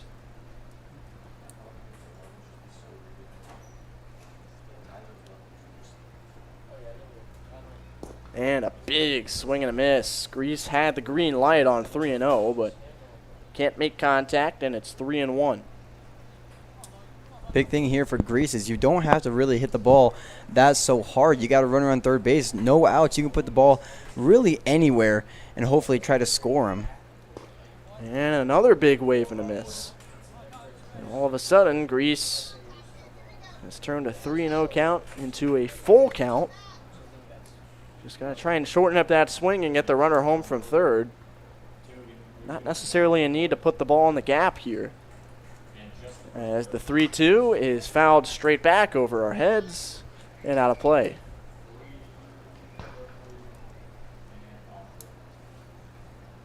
You just saw a bolt of lightning out beyond left field. You got to wonder how far that really is away from us and what it's going to do, or when the rain's going to come. I know you mentioned it. It's going to about 7:15, 7:30-ish. Ball 4.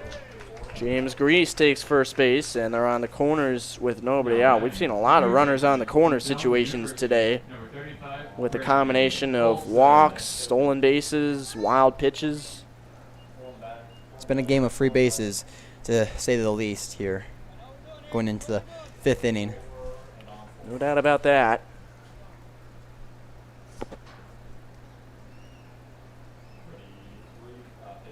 So now Davis will deal with Braden Olson, the third baseman. Batting cleanup for the Bombers. And he takes a nice off-speed pitch for strike 1. Olson got the scoring started with a sac fly to right in the first, and then struck out swinging to end the third.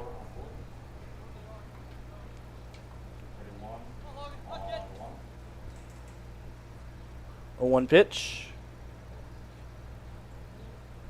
Sees the runner take off, and it's outside. Tough one to throw on for Wickham, and he'll just put it in his pocket.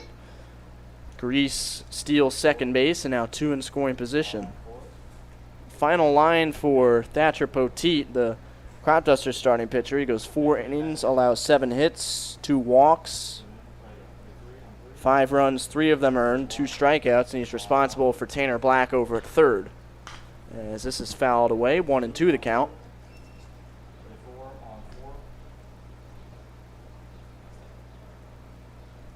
Big time spot here for Logan Davis. You really don't want to throw anything in the dirt to have Nathan Wickham work, because you got Tanner Black on third base, and you know Tanner Black's got that speed. So you don't want to make Nathan Wickham back there work and maybe hopefully have a pass ball. 1-2 pitch. Off the end of the bat, ground ball to second. Runner coming home. Wilhelm's throw is high, but it's still in time to get him. Black tried to slide underneath the tag, but Wickham with some quick hands gloving the high throw and getting the tag down for the first out. Olson is safe at first, so they're still on the corners as Grease goes to third as well. There's a pretty good play over there for our mic'd up player of the game, Braxton Wilhelm. So it's Caleb Lemon now the shortstop. Seen a lot of Wilhelm cutting down Black at the plate. 1-0 pitch to Lemon is on the outside corner, 1-1.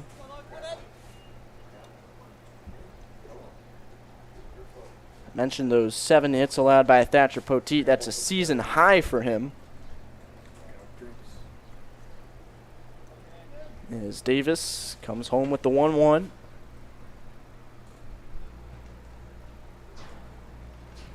And it's fouled back. 1 ball, 2 strikes. So Davis, after inheriting a tough situation and making it even more difficult with the walk, has an opportunity to get a second out here and maybe get out of this still only trailing by 2.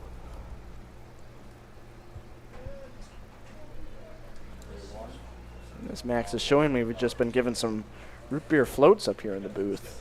I know you're going to eat those real soon. Yeah, we might have some time to enjoy that if the rain comes, and there's another run coming home on a base hit down the left field line by Lemon. Grease comes in, Olson takes third, it's an RBI double, and it's 6-3 Bombers here in the 5th as they barrel up another one down the left field line for extra bases and an RBI.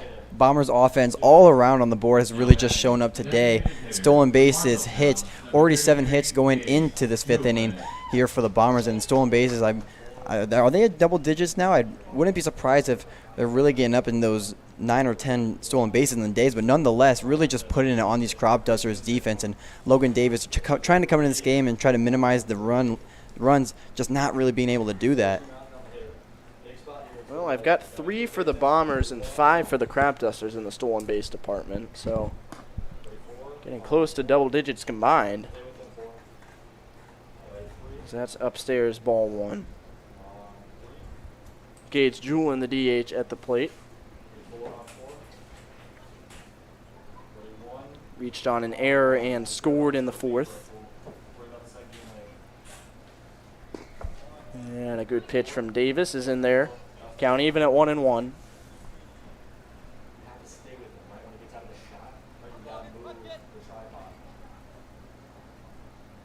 Julian, the 6th man to come to the plate in this 2-run 5th inning for the Bombers. They've scored 5 total in the last 2 frames.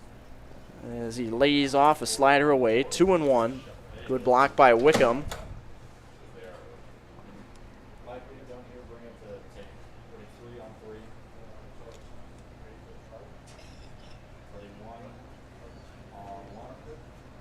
RBIs from Black and Lemon here in this 5th, both of those coming on doubles. The 2-1 to Julian is cut on and missed. Good location on the outside from Davis. And the count even at 2-2. So another opportunity with 2 strikes. Davis had Lemon at 1-2 before he pulled the double down the left field line. Let's see what he can do with the Bombers DH.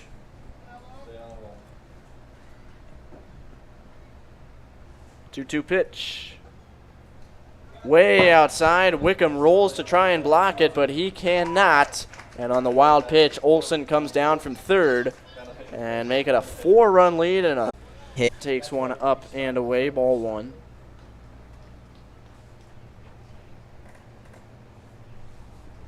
So Thatcher Poteet with 4 earned runs rather than 3, as this is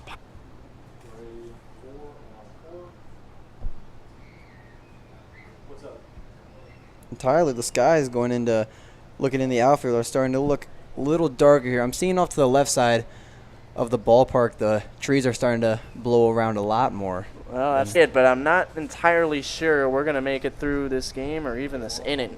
As there you see the wind coming in. Look at the flag out in center field.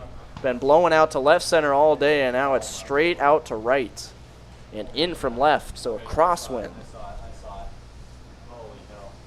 1-1 is behind, and apparently it hit him, as Jordan will go down to first. And that'll be a dead ball, so they won't allow Lemon to score from third. He'll enjoy the wind as he makes his way back to the base, but the bases are loaded now on the hit by blowing. It's just been hitting. It's holy. Now there's your scorebook coming in. It's coming through the one window we have open here. And look at the dust is being kicked off behind home plate. And we are continuing play. So bases loaded, 1 out, and the pitch way outside. Wickham has to turn into a tumbleweed to make the catch behind the plate for ball 1, as it's Cole Nordine somehow trying to find a way to focus on the pitch through all of this.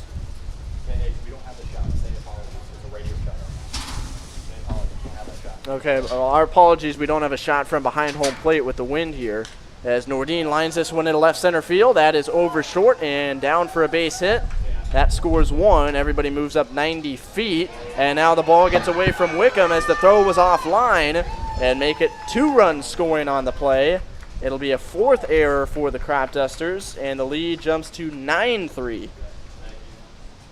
Just spiraling out of control here for the Cropdusters defense. Just no really reassurance for them, and the Bombers are really just putting them on them here late in this inning, and the wind has just really put a toll on this entire game. Came out of nowhere and just really, and even knocking down our cameras coming into this.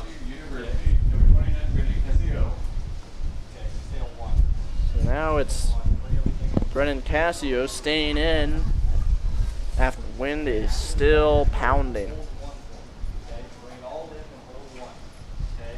You got to think of how much miles per hour this wind is coming in now. I'm going to take a look and see if it's updated here for us. Going up on the infield. Something to reconsider here as we continue to play through this gale here in the top of the 5th. This is all outflow from the thunderstorms currently in northern Omaha, as that's in their 2-1 on Casio. Side cameras. We again apologize for that, but it's got to take a lot of protective measures to protect our equipment as the wind is really coming into the broadcast booth now. 3-1 on Casio. And I will say, Tyler, we do have. We might have just lost some power here.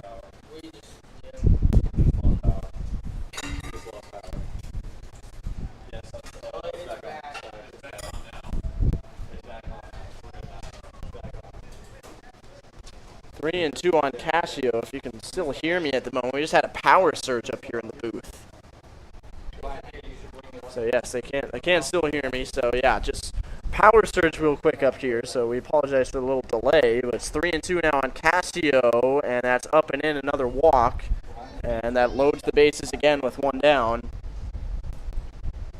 And we will have a mound visit here as, I mean, can you really blame Logan Davis out there? He's had a really rough 5th inning, but he's had Mother Nature to contend with coming out of nowhere. Right now we're dealing with 35-mile-an-hour winds going straight to the northwest, so you really got to deal with it. It's Logan Davis really brought in a sticky situation, and he came in no wind, going in right to his 2nd inning of relief, and 35-mile-an-hour winds really just pick up on him, and not really much you can do out of that. And so that is that for Davis. They will bring in an arm out of the bullpen. It'll be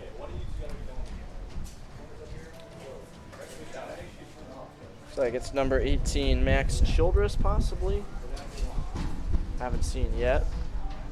Yeah, it looks like it is Childress coming out of the pen for the Cropdusters. So we'll take a quick break here and try and reset everything with the wind and be right back here in the top of the 5th.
Top of the 5th inning, already a 5-run inning here for the Bombers. Their lead is 9-3 as called the bullpen for the Cropdusters as they'll go with Max Childress making his first appearance of the season.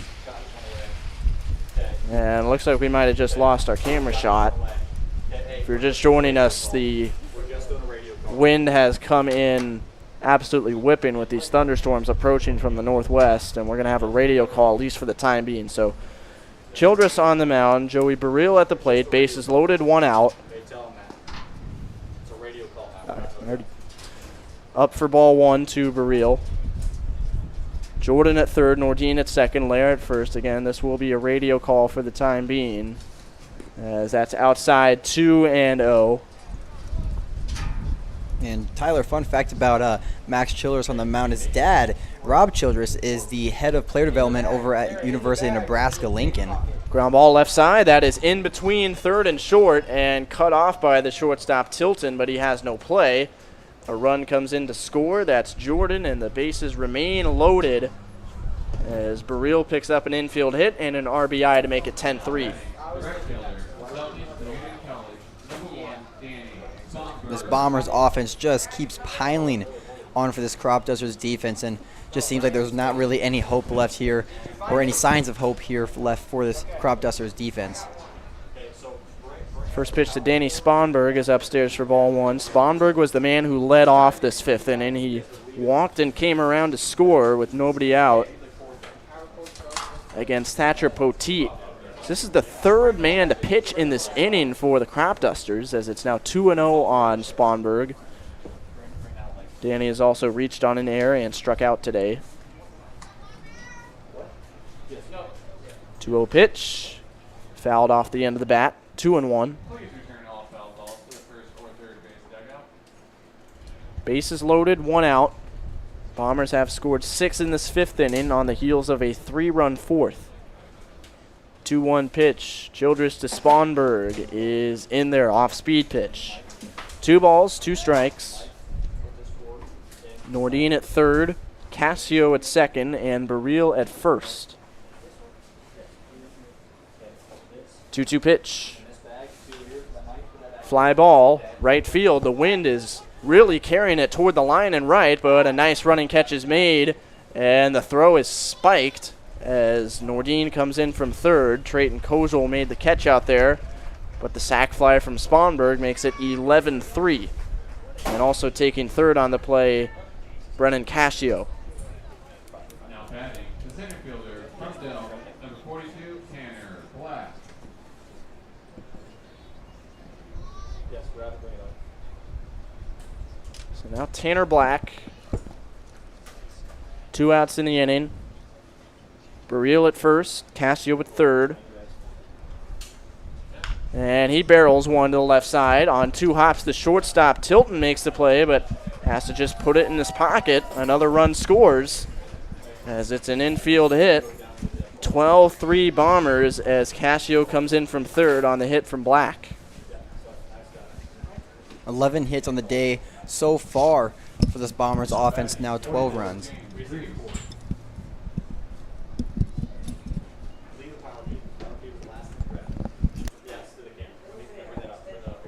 First pitch is outside.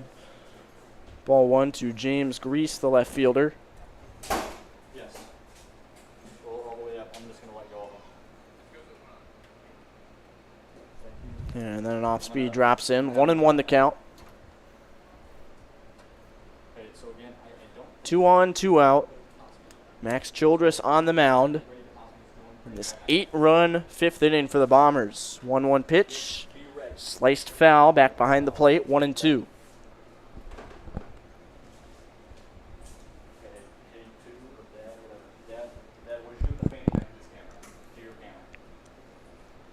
Childress looks in for the sign. Now ready with the 1-2 pitch. And it's swung on and missed. A high off-speed pitch gets him out of the inning, but the Bombers with 8 in the 5th, and they've blown the game wide open. And as the weather comes in, it gets away from the Cropdusters. 12-3 the score, headed to the bottom of the 5th.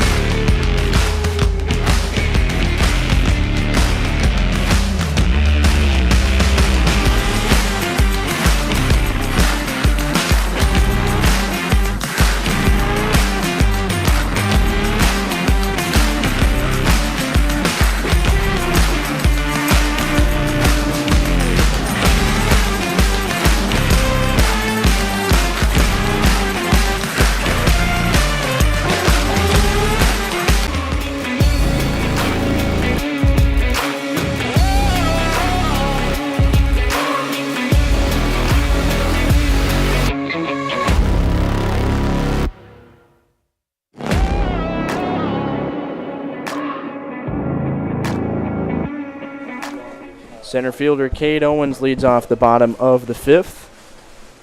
As Levi Story stays out there and gets a big swing and a miss on an off-speed pitch for 4-1.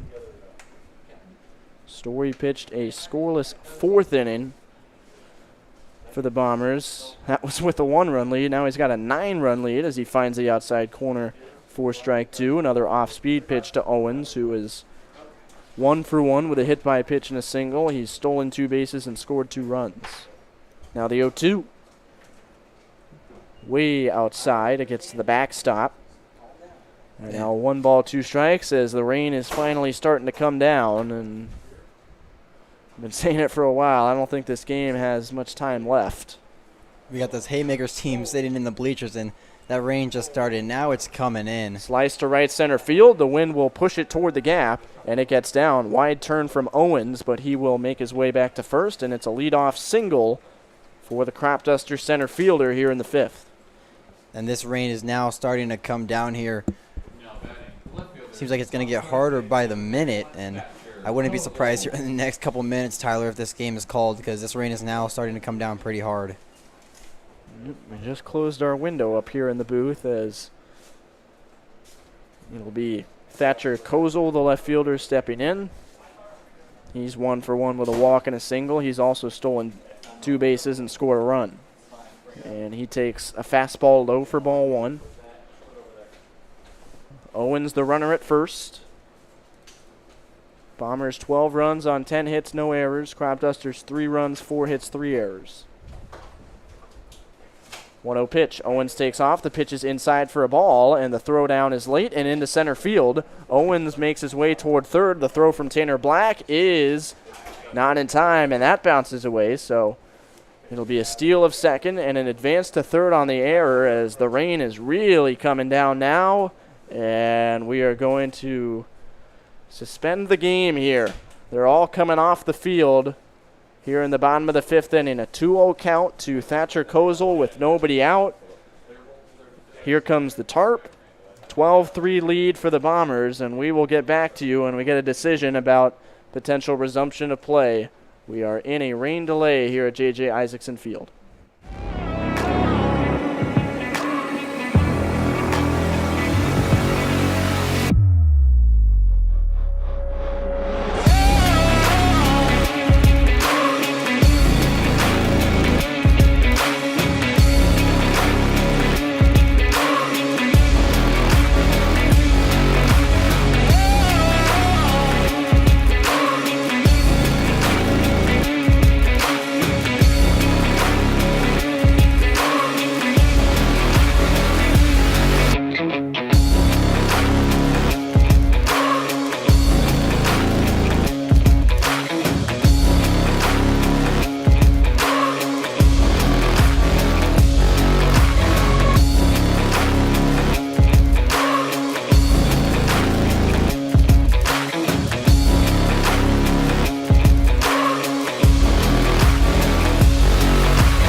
just joining us, we are in a rain/lightning delay here at J.J. Isaacson Field. It's 12-3 Bombers in the bottom of the 5th inning. There does appear to be a clear back end to this line of storms that's coming through. So hopefully once this round is through with us here in Ralston, we'll be able to resume play fairly quickly. But for the time being, we are in a delay, and lightning also has to be factored in. So there could be a potential extra 30 minutes added on to that. But 12-3 the score, still in the delay, and we'll be back with you when we get any further updates. Thank you.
The tarp is being lifted, and it appears we will have baseball returning here at J.J. Isaacson Field.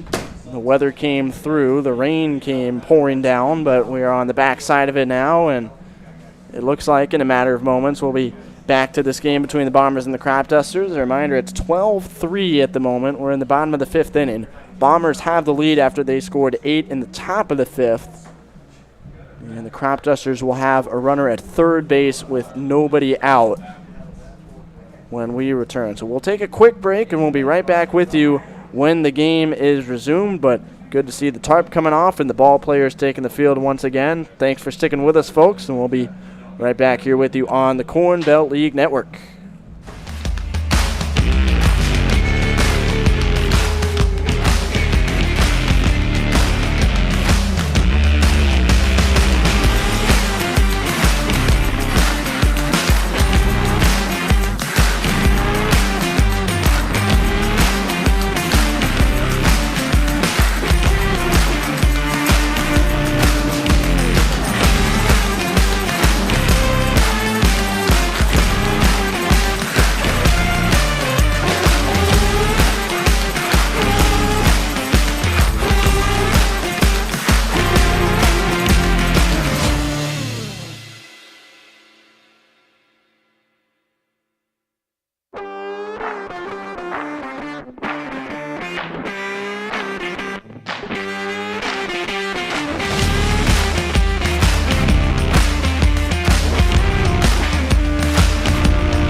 Play ball. We are back here in the bottom of the 5th inning, resuming after the rain delay as Thatcher Kozel digs in with a man at third, nobody out. 12-3 is the score. We will just have one shot here coming from the broadcast booth as we had to take all of our field cameras in to protect them from the wind and the rain, but we are back. 2-0 count to Kozel, and it's low ball one.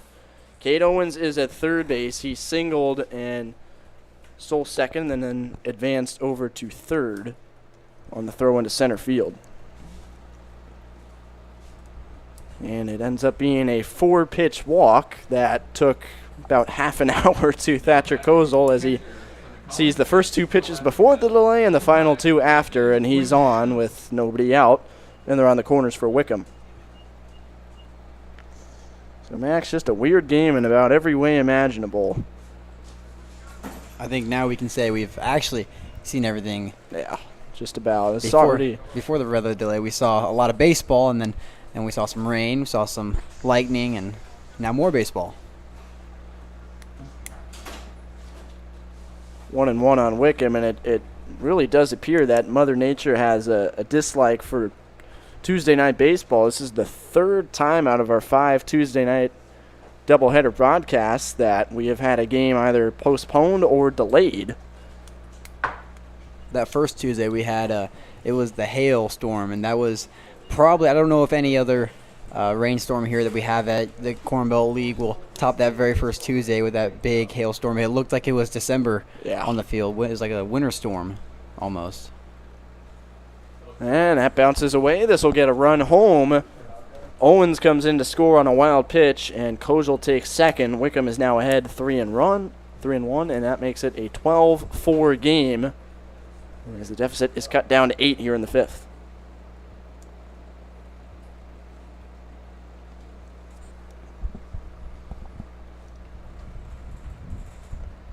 Still Levi Story out on the mound for the Bombers, and now he has walked back-to-back Cropdusters. Still nobody out in the 5th inning. First and second with nobody out. Already a run in, and now Braxton Wilhelm. It feels like last month when we had him mic'd up in the top of the 3rd inning. But here he is coming to the plate in the 5th. And we will have a conference out on the mound for the Bombers, as Story, always a weird situation for a pitcher when you got to wait through a delay and you come back out. It'll just be a 3-man meeting out there. The rain is starting to come back down again. It looks like we should be able to play through this one, as Just when you thought the rain was going away, and then Mother Nature decides to have other thoughts about that. But you never know. The rain could actually be a good thing for this field, you know. You have the dirt, and that, you know, it was getting a little dry, and then you have this rain come in, and nice little moisture for the field. It looks really good right now. It actually does. The dirt on the field looks really good, I would say. it's hard to see through the sheets of rain coming down on the window, that's for sure. 2-0 is the count on Wilhelm. I should note we have a defensive change at third base. Kyle Weber is over there now instead of Braden Olson for the Bombers. 2-0 pitch. That's in there. 2-1 the count. And just this rain as a pitcher, it's just your worst enemy on the mound. You have this pouring rain. The ball, every single ball you have, you can't just get a dry one and you get a towel and you dry it off, and right when you throw it back out, it's going to get drenched. And so there's nothing you can do about it. You just got to do your best to get the ball in the zone, and it's really hard to throw strikes. It's just the last thing that you really want as a pitcher is just the pouring rain. 3-1. That's upstairs. Ball 4, and the bases are loaded.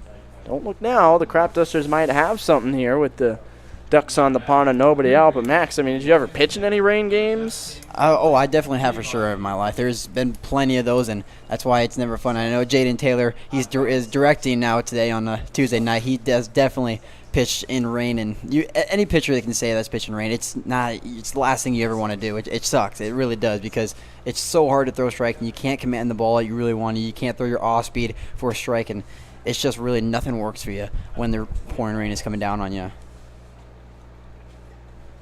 So we'll see how aggressive these hitters are. Good pitch to Peabody for strike 1. But he gets plunked in the back. Everybody moves up 90 feet. That makes it a 12-5 game. And, I mean, this game could get even more bonkers than it's already been if the rain and the wind continues the way it is right now. So the hit by pitch forces in a run. It's now a 7-run game. And Anthony Comfort with the bases loaded as the line keeps on moving. Seems like Anthony Comfort can really do it all here for this Cropdusters team. He can pitch, he can hit, play first. And a good day with the glove at first base, but he takes a strike. 0-1 the count.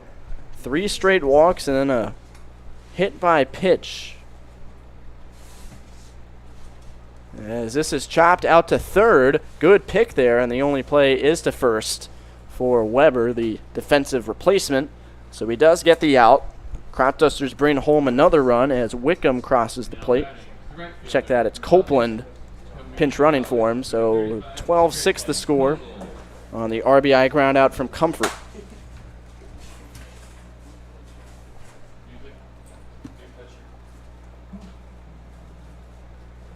Now another mound conference with Story. This one much shorter. Looks like we have a new pitcher for it. Looks like it might be we? Braden Olson that was taken out at third base probably to get warmed up here, and it looks like he's now in the game.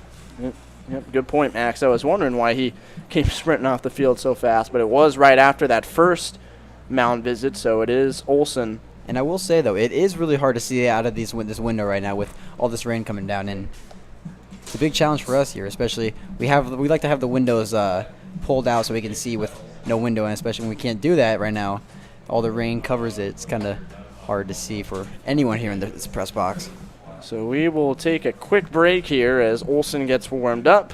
12-6 Bombers in the bottom of the 5th on the Corn Belt League Network.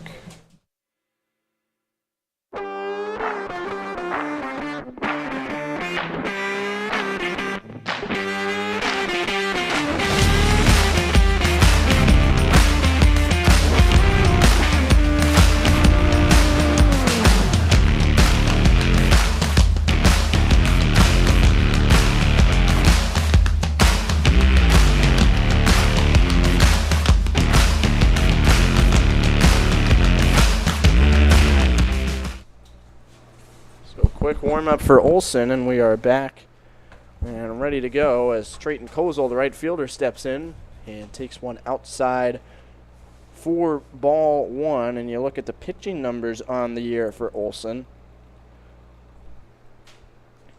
He's made just one outing back on June 25th against the Royal Blue Dogs. It was a great outing for him as he fires strike 1, went 4 scoreless innings and struck out 5, and that was big because the game was pretty crazy back and forth early on, but his team got off to a 3-4 run lead, and he came in and just absolutely held it there as he gets a ground ball back up the middle, and that will score a run as the man comes around third. Peabody scores, and it's a 2-run single for Trayton Kozel, and it's a 12-8 game as the 8-run top of the 5th from the Bombers has been answered by 5 in the bottom half from the Cropdusters. Tyler, just when you thought this game couldn't get any more weirder, it seems to get a little more weirder as this Cropdusters team is really starting to pull on a comeback here. They scored 5 runs here in this bottom of the 5th inning and only 1 out.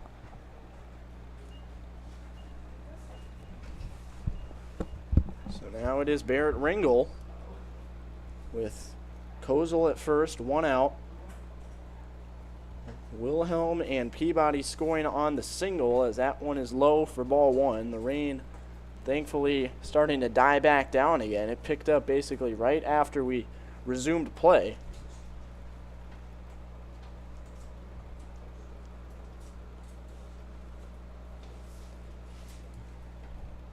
Braden Olsen can give the Bombers some length on the mound in terms of pitch count. Threw 55 pitches in that 1 outing against the Royal Blue Dogs a week and a half ago, as it's now 2-0. He misses low to Ringel.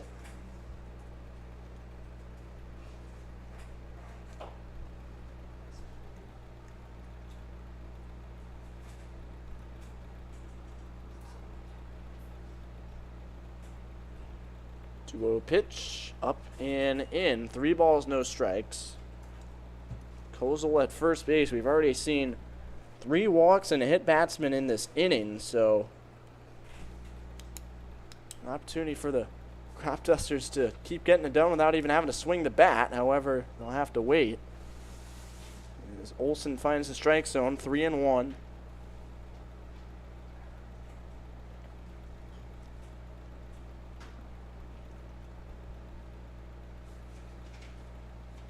On the way, that is just off the outside corner, and it is another walk. This time Ringel gets the free pass, and the tying run is in the on-deck circle, Max. Can you believe that? I don't know if you would have told me that last inning, I don't know if I really would have believed you on that here, because it's just spiraled out of control here in this 5th inning, top and bottom of the 5th inning for both teams. So 2 on, 1 out. It's Logan Davis. Check that. It's Max Childress swinging and missing for strike 1. 18, not 19 at the plate, so a pinch hitter here.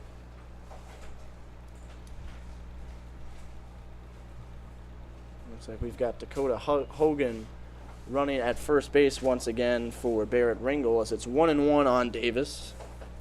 Sorry, Childress.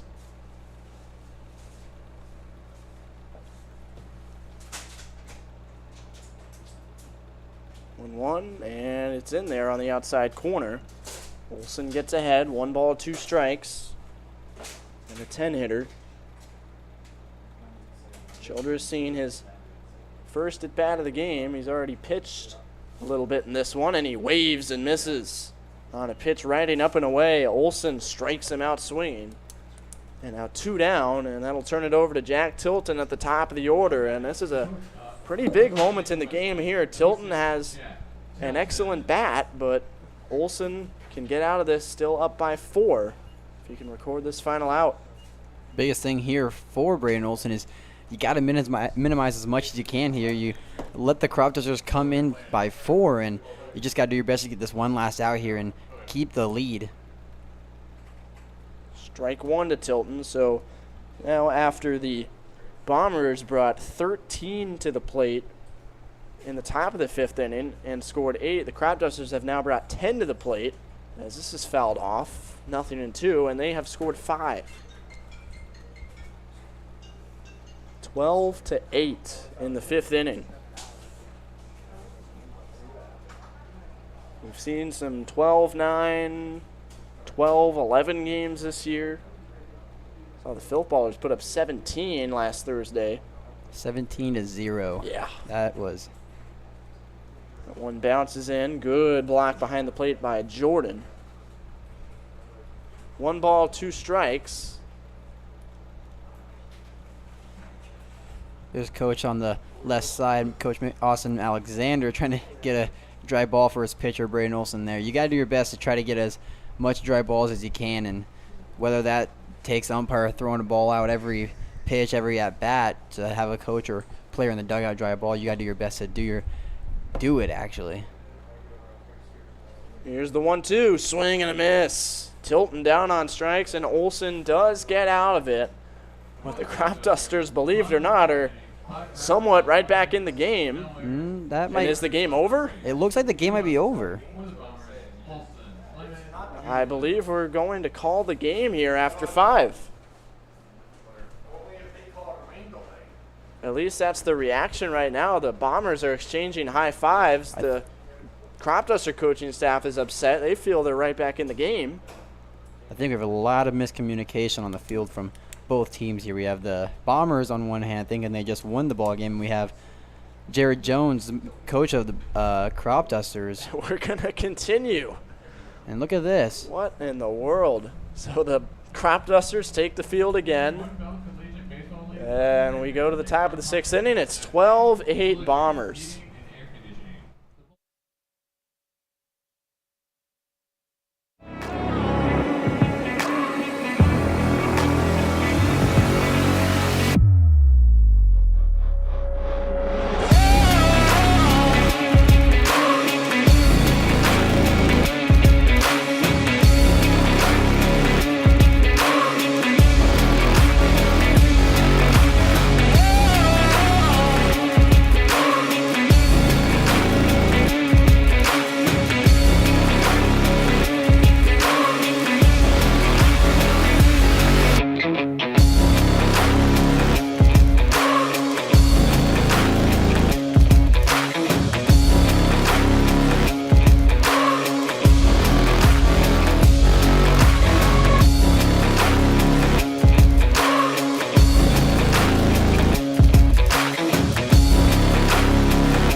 Back here in the top of the 6th inning in a game that will continue after it was initially thought to be done after 5. 12-8 the score in favor of the Bombers. And it looks like Max Childress will remain in the game out on the mound. And a big cut and a miss for strike one to Braden Olson. And I mean, you have to wonder how different this game might have looked had the weather not acted up the way it did in that 5th inning. 13 combined runs in that frame alone. 8 for the Bombers, 5 for the Cropdusters, and here we are at 12-8, nothing and 2 on Olson. Well, after the top of the 5th inning, I really didn't think that the Cropdusters really had any hope left in them, and then they just put a nice 5 spot on to make the game 12-8. And then at the end of the 5th inning, we thought, oh, the game might be over. And then some miscommunication happened, and this might have been one of the weirdest scornball games that has happened so far, with just the rain and.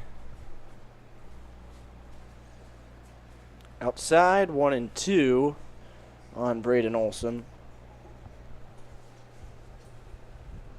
Olson now the pitcher for the Bombers after moving out from third base. Off-speed pitch, just up and in. 2 balls, 2 strikes.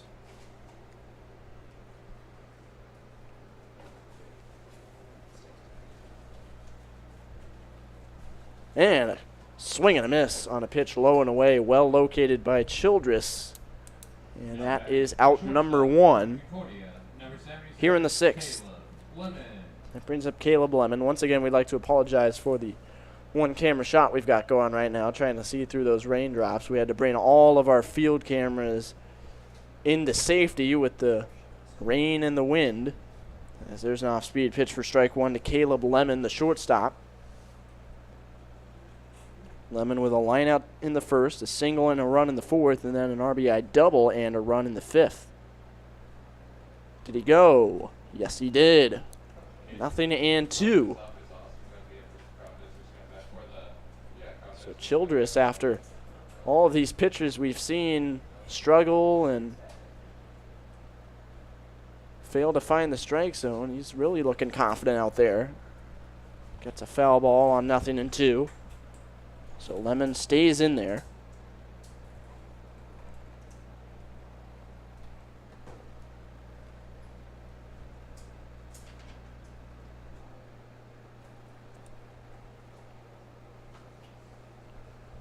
Pops out of the glove. Wickham, but it was high, 1-2. Right, we've got the Red Raiders and the Haymakers, at least for the moment, scheduled to play after this. That was supposed to be an 8 o'clock first pitch, as this is sliced down the right field line toward the corner, and oh, what a catch! Tumbling play on the line by the right fielder, Trayton Kozel, with that ball tailing away from him. He lays out in the wet grass, a little bit of a slip and slide there for out number 2. He covered some ground on that play right there.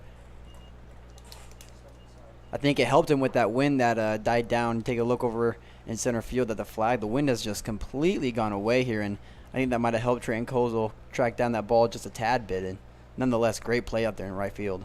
And a first pitch strike to Gage Julin, the DH. So like I said, scheduled as an 8 o'clock first pitch for game 2, but don't think we'll be able to start that one at 8 as it's 7:40 right now. This has hit a mile high, shallow left field, right on the line. The catch is made by Thatcher Kozel, and an impressive 6th inning from Max Childress. Let's see if this generates any more momentum for the Cropdusters. They still trail by 4, going to the bottom of the 6th with 6 outs to work with.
Well, the tarp is making its return to the field, unfortunately, and this could be it for the game.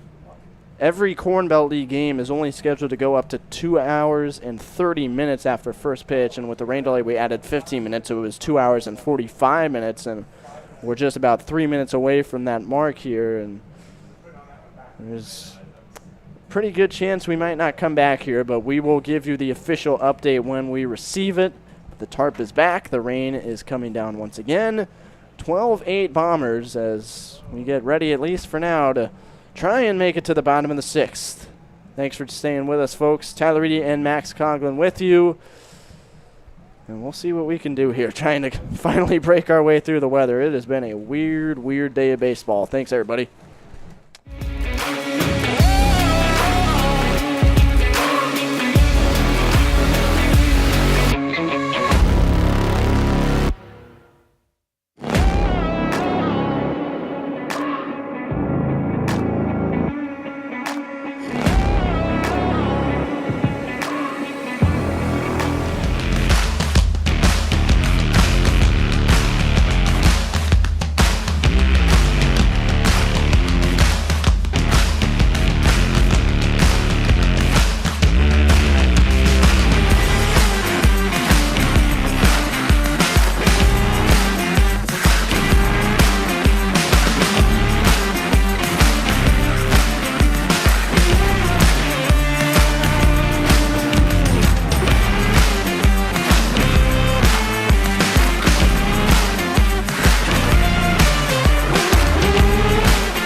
Here comes the rain again, and unfortunately it is the straw that broke the camel's back. The game has been canceled here in the bottom of the 6th inning.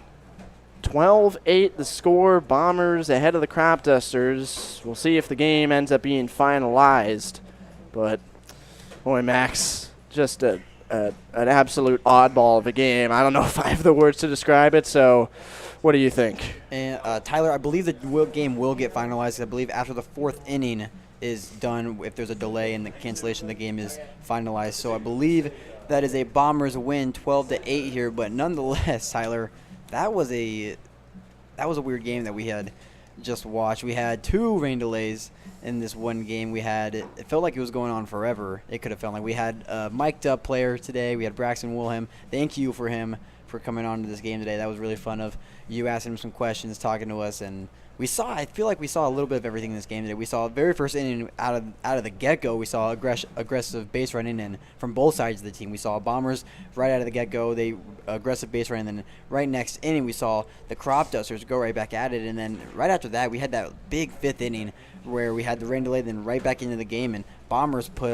they really exploded, and then the Cropdusters, right when we thought the Cropdusters were done, they at the bottom of the 5th inning, it was 12-3, and put that 5 spot on, and then the unfortunate second delay came into play and kind of shut it out for them. But nonetheless, a very odd game that we just witnessed here at J.J. Isaacson Field. But Yep, so now we'll, I guess, gear up for the second game, Haymakers and Red Raiders.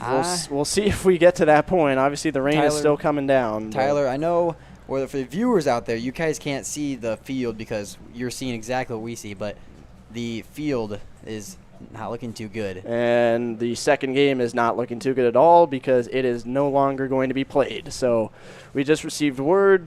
Second game has also been postponed, and that's going to do it for our Tuesday Night Baseball broadcast, Max. So after how long the first game was, it all comes crashing down in a heartbeat. But good to be with you today. Just bananas on this Tuesday afternoon. I think this might be a record for the most.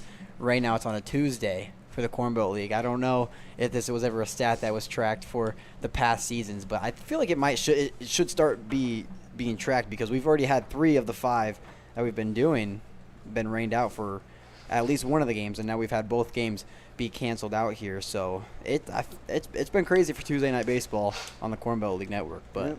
So that's it. As the raindrops fall, we will say goodbye. And thank you so much for tuning in today. You stayed with us through all 3 hours of this chaotic first game. We salute you. Hats off to you. But we'll see you tomorrow afternoon at 5 p.m. for Around the Corn. We'll talk to our hitter and pitcher of the week on the podcast. We'll be right back here at Seymour Smith, and hopefully it'll be a little bit drier. But for Max Coughlin, our entire Corn Belt League crew, we'd like to thank you so much for tuning in on this Tuesday afternoon. We'll see you tomorrow, and we'll be right back with you on Sunday for more baseball. Thank you so much.